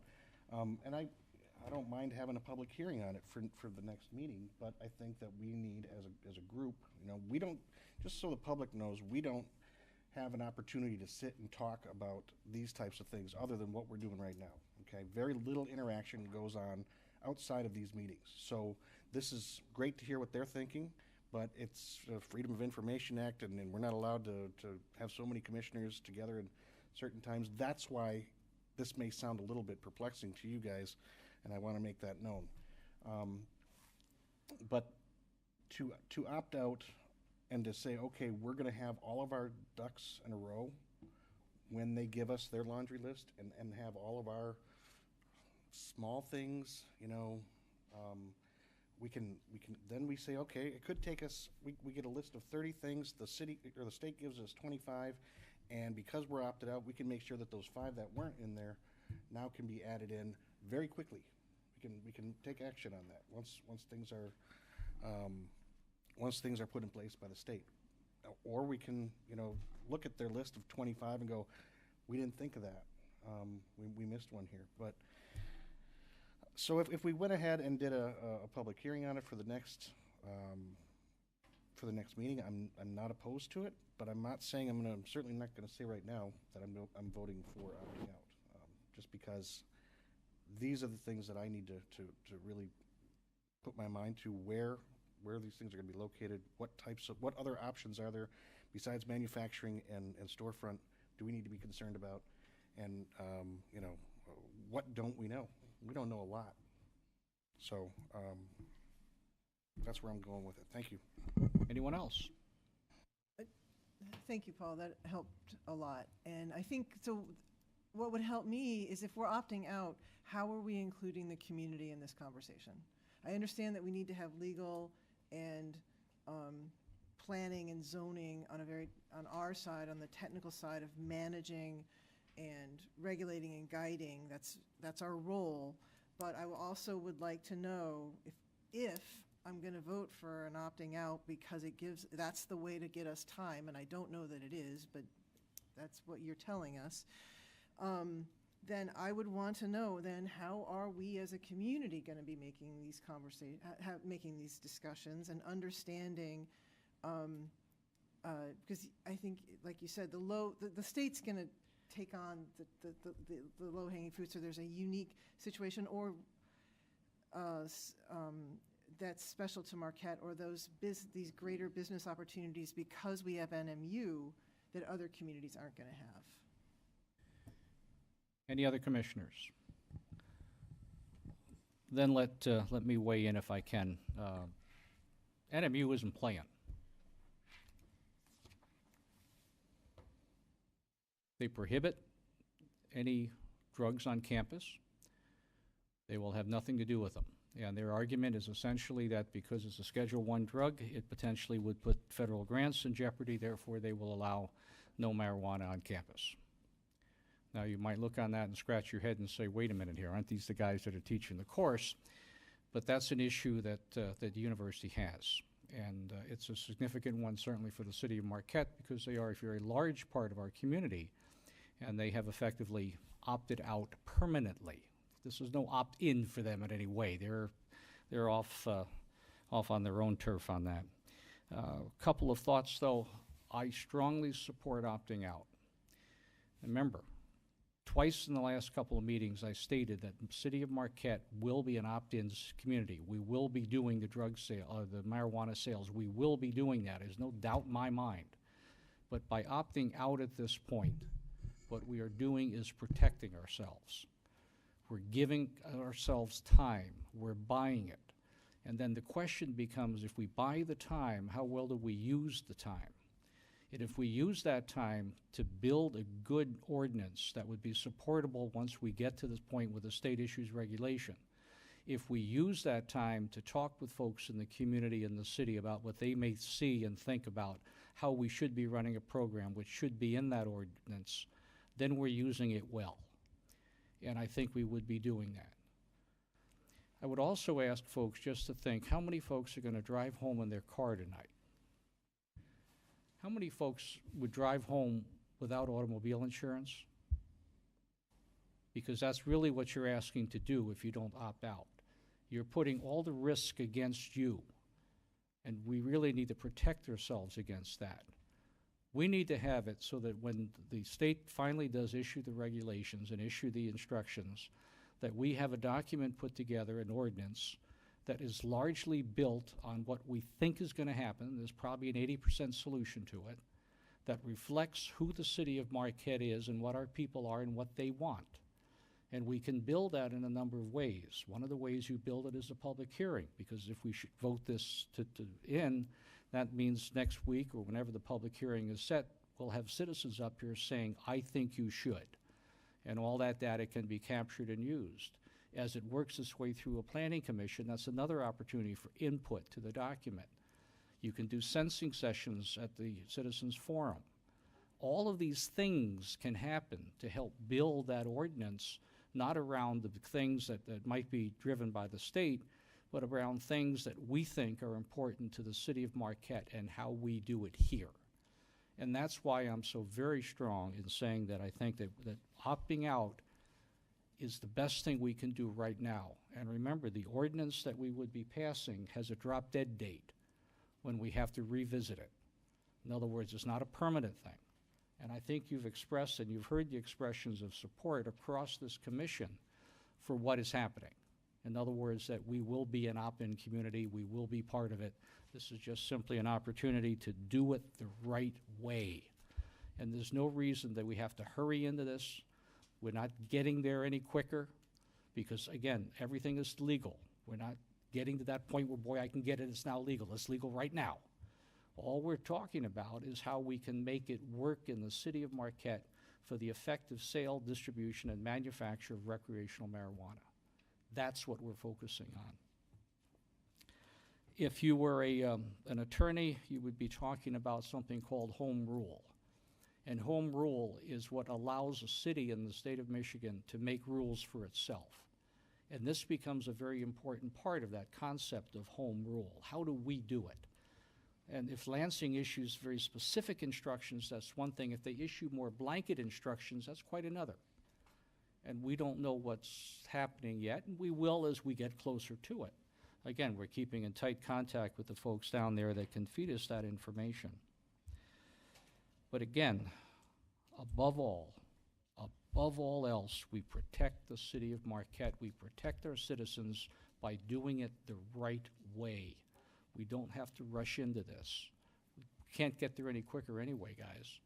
I mean, if we opt out, all it really means is we have no control, not opt out. If we do not opt out, all it means is that we now can get this stuff pushed right down our throats by Lansing. When we opt out, we've stopped that, we put the stop gate down. That gives us a breathing space to do things the right way. And as Commissioner Hill mentioned, community sessions, I don't know how they would work either, but I know that we can solve that problem and make them work. But we don't have to decide how that works tonight. That's the process the staff can work on and how it, again, might best come together. So thank you for your time and allowing me to speak. Any other comments from commissioners? Is a motion in order from a commissioner?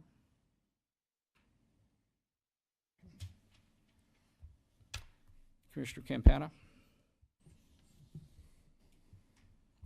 I would like to make a motion to schedule a public hearing for the next regular meeting to consider amending the city code to prohibit recreational marijuana establishments within the city pursuant to the Michigan Recreation and Taxation of Marijuana Act of 2018.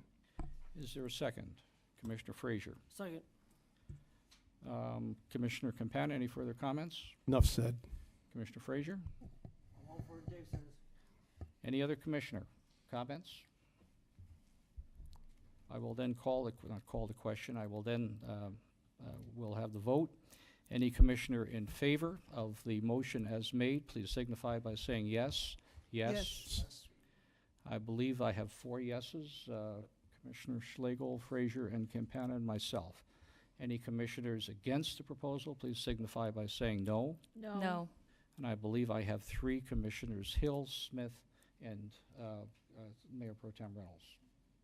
I actually voted to have the hearing. You voted to have it? Okay, then we've got a 5-2. I stand corrected. The motion has passed 5-2. That brings us then to public comments. Comments may not exceed 3 minutes per person. Please state your name and physical address when making public comments. Anyone wishing to comment?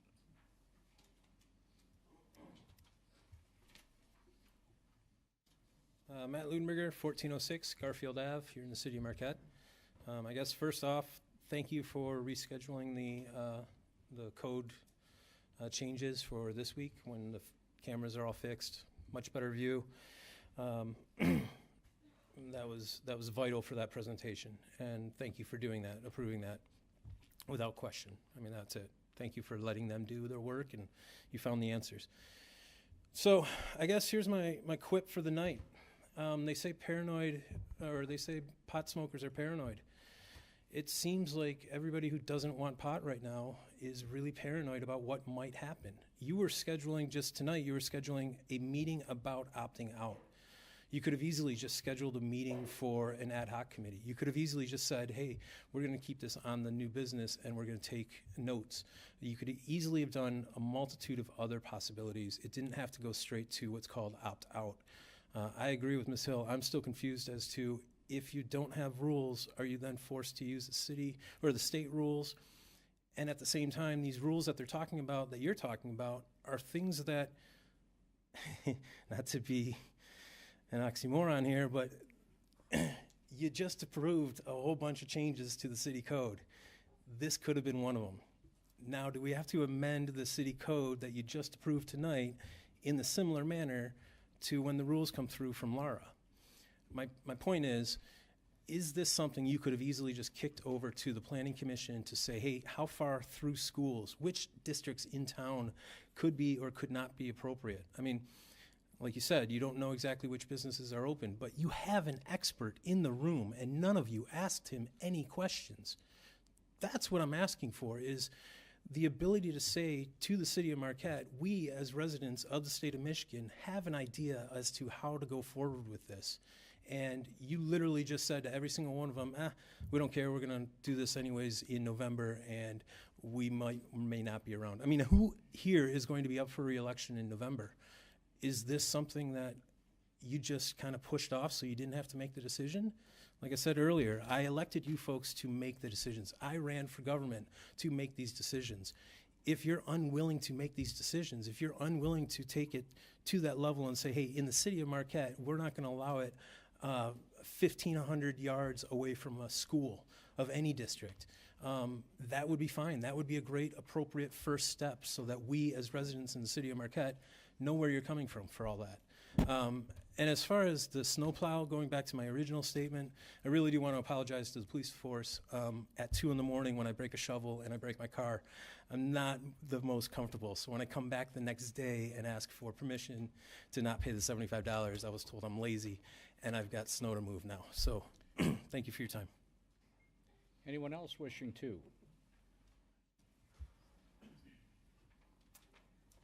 Andrew Lawrencer, 1406 West Avenue. Jen had to leave early. She made a comment earlier. And I did want to finish her statement because I think it's applicable to what you heard from each commissioner about cannabis prohibition. And she ends with, I would love to be part of a roundtable discussion with scientists, professors, prescribing doctors, independent attorneys, law enforcement, entrepreneurs in this commission. Help us mitigate fears and discuss openly the facts and benefits that 60% of voters in the city of Marquette who knowingly approved the passage of Proposal 1. We all knew what we voted for. She closes with, these are the people who voted for you, as did I. Please represent us responsibly. When I hear we talk about marijuana, from this commission and the proposal, it seems to be based on fear. And I really want to implore you not to legislate based on fear. When you're talking about where to put a cannabis establishment and you're thinking about it being in close to schools or not, I want you to ask that same question of if you have a wine distillery close to schools. I can walk across the street from MSHS and go to Citgo and buy beer. So I want you to think about marijuana a little differently and have an adult perspective on this. This is something that if we talk about as if it's such a dangerous thing, it will manifest itself into being exactly the dangers that you think it is. But if you take the time, opt out or don't opt out in this course of wait or don't wait, I think you can establish some of these rules. I think you can work hard. You've had the opportunity. We knew Proposal 1 was coming. Jen, I really appreciate that you want the community's input on that. And part of that steam, I hope, comes from the fact that over 60% of voters in this city knew for what they were voting. We had an opt-out clause in the actual proposal so that cities who didn't vote for Proposal 1 could opt out. Marquette didn't do that. We did vote for Proposal 1. We knew what we were voting for, and I hope you think about that in your next hearing, of which I'll be at. So thank you for the dissent votes. I think that's important that we take a very cognitive, studious approach to this and not be so brash and rash and think that opting out is the only option. There's a lot of other ways to do it. So thank you. Anyone else to address?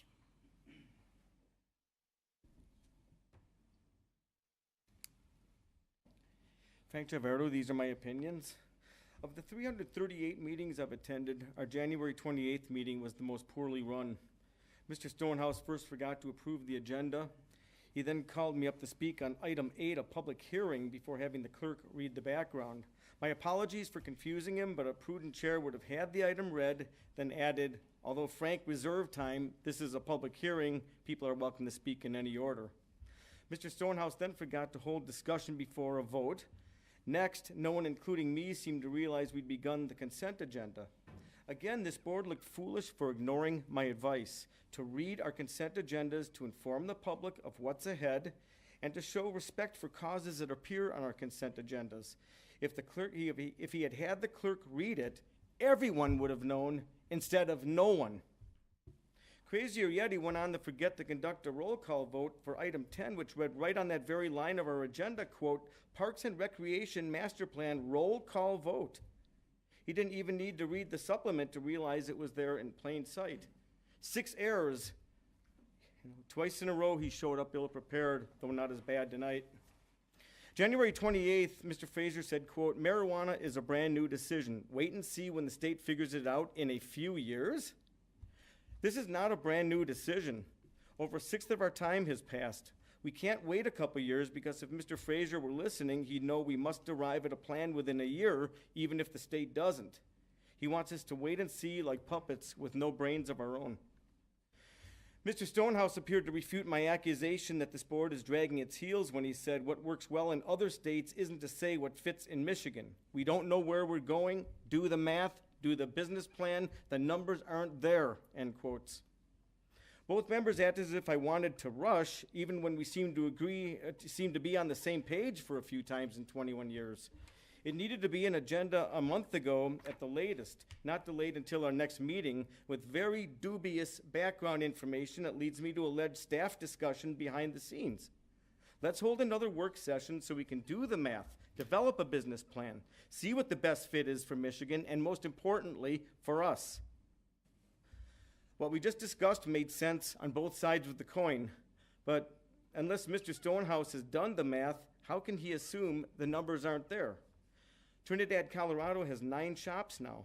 We agree Colorado isn't Michigan, but Trinidad is only half our size, even less when comparing the micropolitan populations.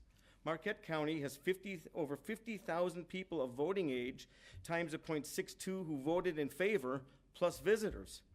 It's assumed there'd be an annual fee to run a shop, and the 8% tax would go a long way toward keeping Michigan roads and bridges safe. It's impossible to believe the numbers aren't there. And the man this was directed at was looking down the whole time. The whole time. Anyone else to address the commission?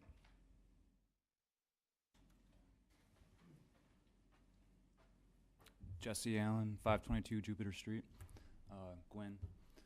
I already said, like, I don't know any of you guys, and you don't know me, and I will take you at what you say, that you just don't know enough about it right now, that you're not comfortable making a decision, and I understand playing it safe and waiting. I get that. My concern would be by opting out, would that, like, say a year from now, once the state has issued everything and their regulations, is it possible Marquette would remain opt-out and still not allow this stuff to come in? That's one of my concerns. I really don't, like you said, it's fuzzy. I agree with you that, because it seems like not many people really get the opting out, even on the board. So I would encourage you to, the community idea is great, because, I mean, these are geniuses. I'm telling you, these are the Mark Zuckerbergs of the cannabis movement. And one of my favorite movies is The Social Network. I love period pieces, and sometimes you get wrapped up in the times, you don't really understand what's actually happening, and this is huge. I mean, not just for Michigan, but for the entire country, for the entire world. This could be a turning point in mankind. I mean, this is a multi-billion-dollar industry, and I got out. I was living in Lansing for 7 years. The dispensaries down there, I was really disappointed.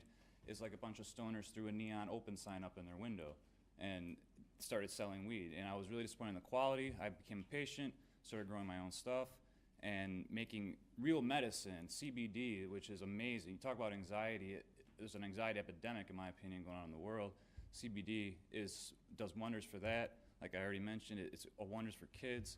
I didn't mean to laugh. I mean, I can't help but laugh at some of the points if it's coming from an area because, alcohol, that's what I thought of.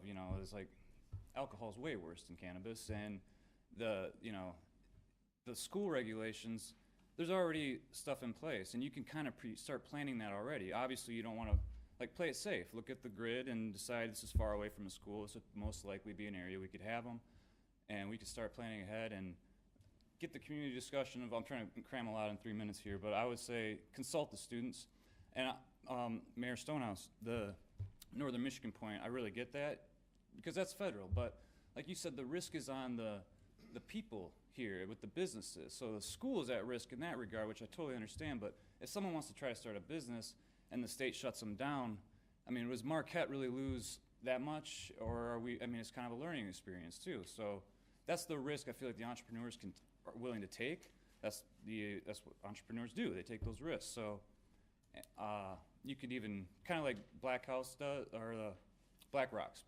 They have the distillery and the setup. You can have these grow setups outside in the outskirts of the county, away from everything, residences, schools, and figure things out. So I would encourage you to communicate with the school, get educated, Gotta because ask there's you a to lot of stop. people 3 minutes. that will educate you. Thank you for your time. Thank you.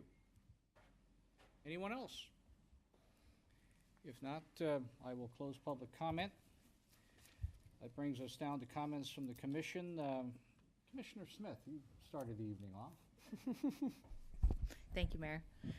One comment about the amount of snow we've had lately.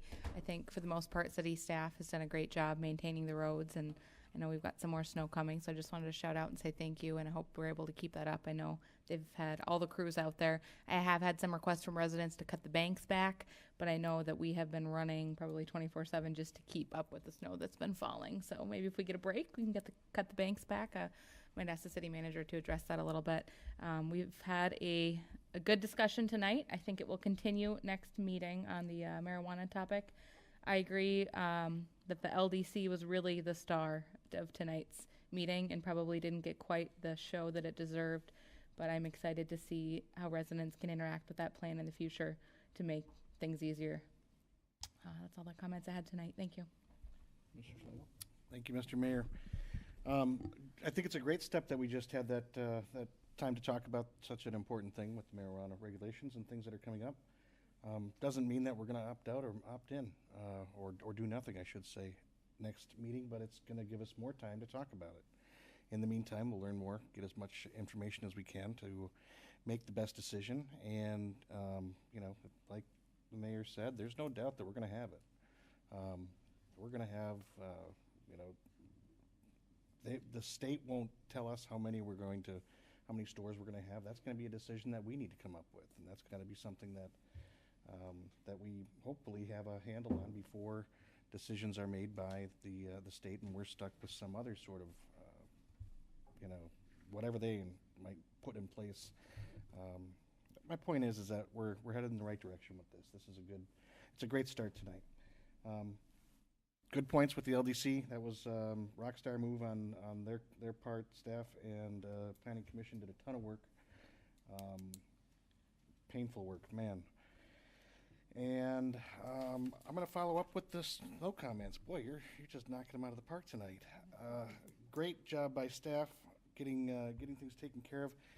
I know it's been tough, but especially downtown and 3rd Street areas have a ton of snow. Please be careful. Watch for people that are parking poorly and jumping out at the last second, especially downtown. Friday night was a great example of that. There was a lot of action downtown, and you really have to be careful with how big the curbs are right now. So please be careful out there. That's it. Thank you. Mayor Pro Tem? No comments this evening. Commissioner Campana?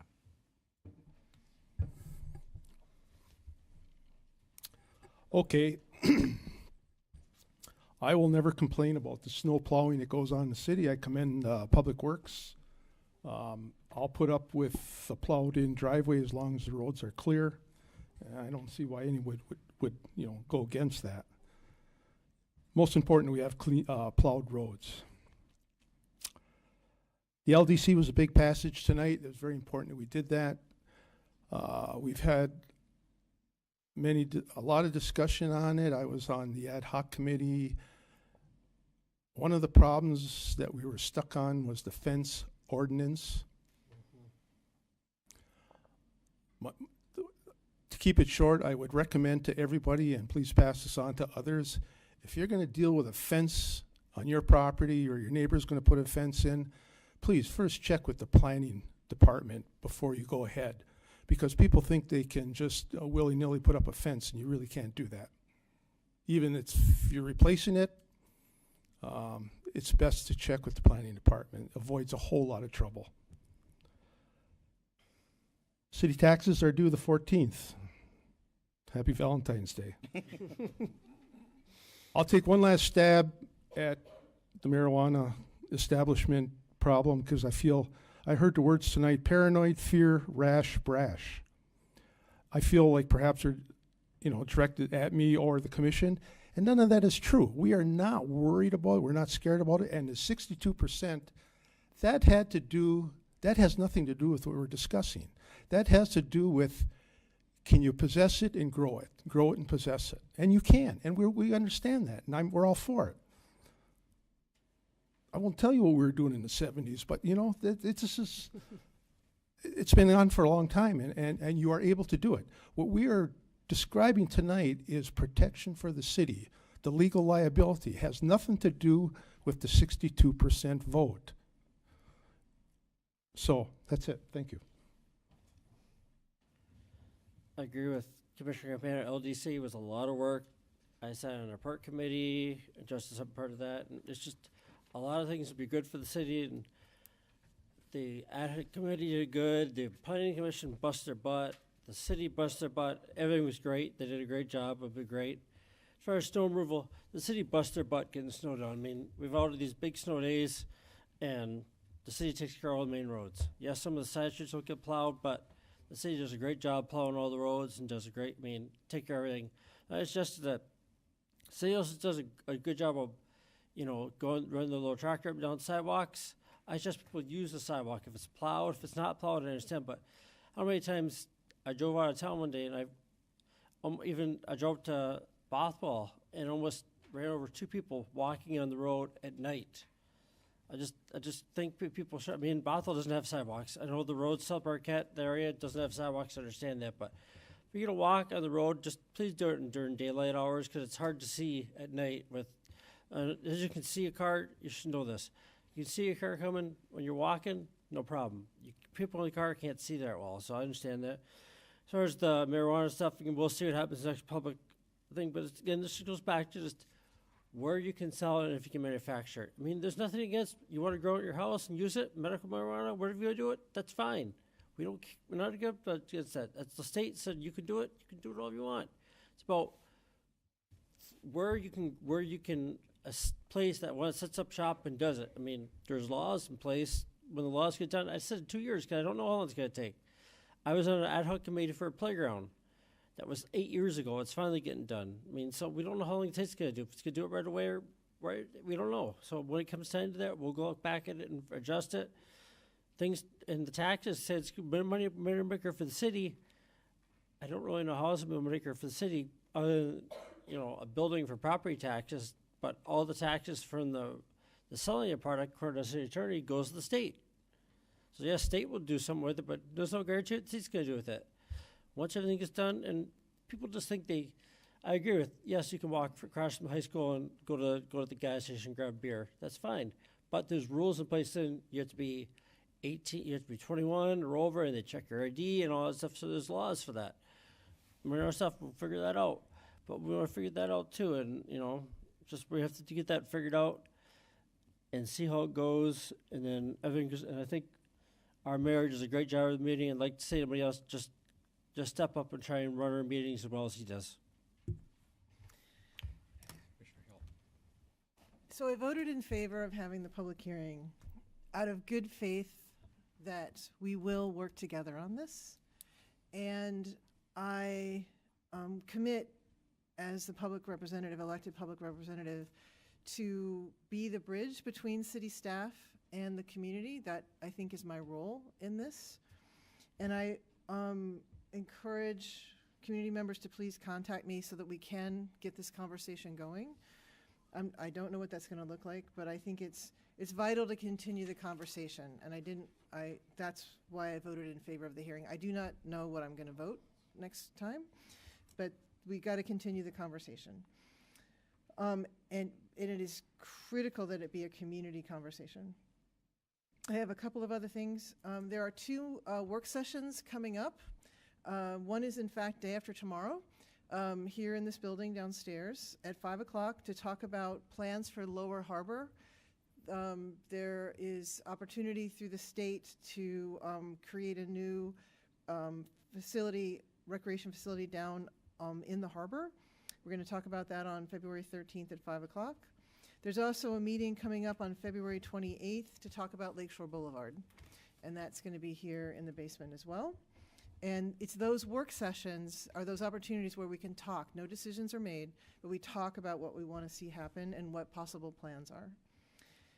I also want to touch on the fact that it looks like our Shopko is going to close, and how that giant piece of property and what that means for our community. And we have this wonderful new zoning code to have come up with a future for our community and that very important corner for our town that I'm excited about the possibilities potentially for happening there. And I want to express my gratitude to the many people who work there. And I've been a faithful customer, and I'm sorry that these folks are losing their jobs, and I wish them very well. And I hope that they can find opportunities here in the community. And then the other piece, we've been talking a lot about the state and what the state's role is. And just to be clear, Governor Whitmer has a representative who's got an office over in the county building. His name's Mike Prusy. You can talk to him. Sarah Kembenzi is our state representative, and Ed McBroom is our state senator. And those are the people that you want to talk to about these state issues. And they all have websites, phone numbers. Give them a holler. I'm sure they'd be glad to hear from you. Thank you. Thank you. What's actually going to happen on Wednesday is not an examination of Lower Harbor in terms of recreational possibilities. It is a reuse of the piling fields that are off kind of the ones that are in front of the Hampton Inn. And those piling fields, I'm sure you've all seen them going out. There's some opportunities for the city to be able to do some things in terms of recreation, perhaps a promenade on one, perhaps a fishing pier on the other. So it's not a Lower Harbor issue. It's just a very discrete portion of it. Opting out, it's not being done from fear. And I really resent people saying that. Well, he's fearful, you can see. They want to opt out. That's got nothing to do with it. It has the concern of trying to protect the city as long as we can, to do it correctly and to do it right, and to do it so it fully reflects the people in Marquette, what our needs and desires and wants are. And that encompasses and does mean public input. And that public input is going to come to the commission in a way that we haven't figured out yet. But we'll do it because we've got to gather it. It's part of the process of seeing how we can do it the best way. So I encourage folks to think about that and who we might talk to and how we might gather that efficiently. It's very important to us. My goal would be that we have a functional ordinance ready to go at the point of time that the state of Michigan says, here they are, here's the rules. So we can take what we think is right and fits Marquette, overlay that against what the state says, here's the rules that you've got to follow. And then those portions that we've got to X out because it's contrary to state law, or make those alterations, can be made. And if we can have that as an 80% fix, in other words, we've got an 80% solution against the state's overlay, then we're going to be in really good shape. Then we'll be able to hit the ground running, figuratively speaking, without spinning our wheels trying to do something because we just got the rules. Does that make sense? So that's a way of approaching the problem, but we've got to buy a little time to make sure the pressure is off us. And that's what we don't want to have happen, is the state begin to drop applications on us and we're not doing what we should be doing. But remember again, the marijuana in terms of use, and it's all available, guys. All we're talking about is how we put in an efficient retail distribution system. And will that encompass fear? It will, because you've got a lot of people in the city that are fearful of this. And that's got to be worked through, and it would be worked through. And so when you hear things about putting it up by a school, putting it by a church, those are fear reactions to a point. And we've got to overcome those, and we will. I do a lot of travel, was out in Colorado a couple months ago, and again in Denver, and you see them. I mean, it works fine for those folks. They've got a system. We've got to figure out how that system that works there, and I'm not saying we transpose it or bring it here, but that's an example of how it can work. So you look at how can it work other places, and some of that translates, some doesn't. But patience for everybody. Patience, because these things take time to put together correctly. And I think you have fully understand the sentiment of this commission that it's going to happen. I mean, that it's going to happen. You've certainly picked that up tonight. So let's just make it happen. City Manager? Thank you, Mr. Mayor.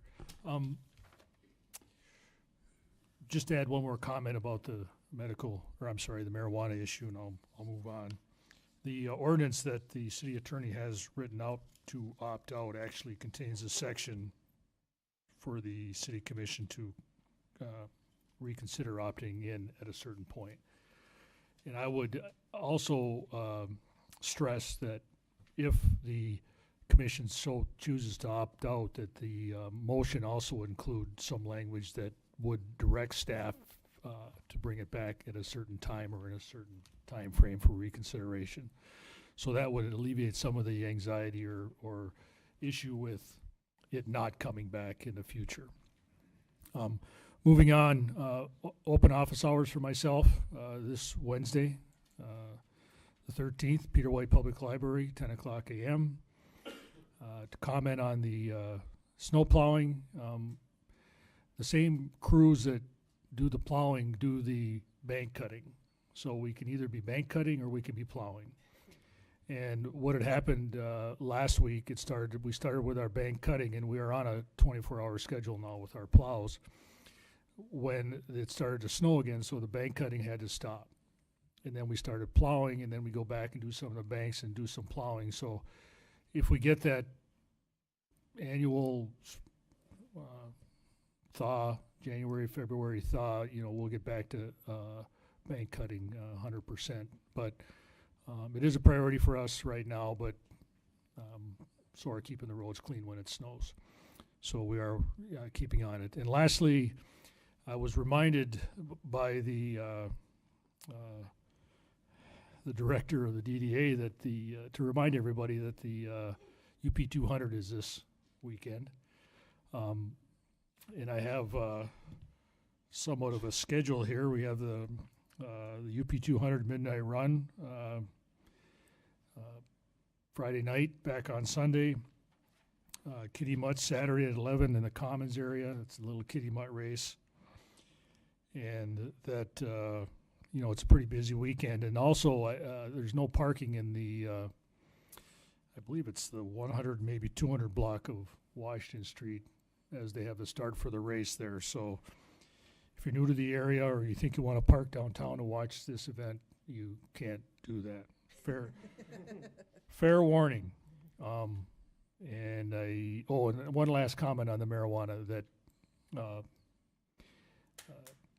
Commissioner Hill, between now and the next meeting, I'll try to come up with a mechanism for public involvement in dealing with the city attorney and speaking to him how he wants to handle this, but come up with some process for including the public in the discussion as to how, where we zone and the rules that we come up with.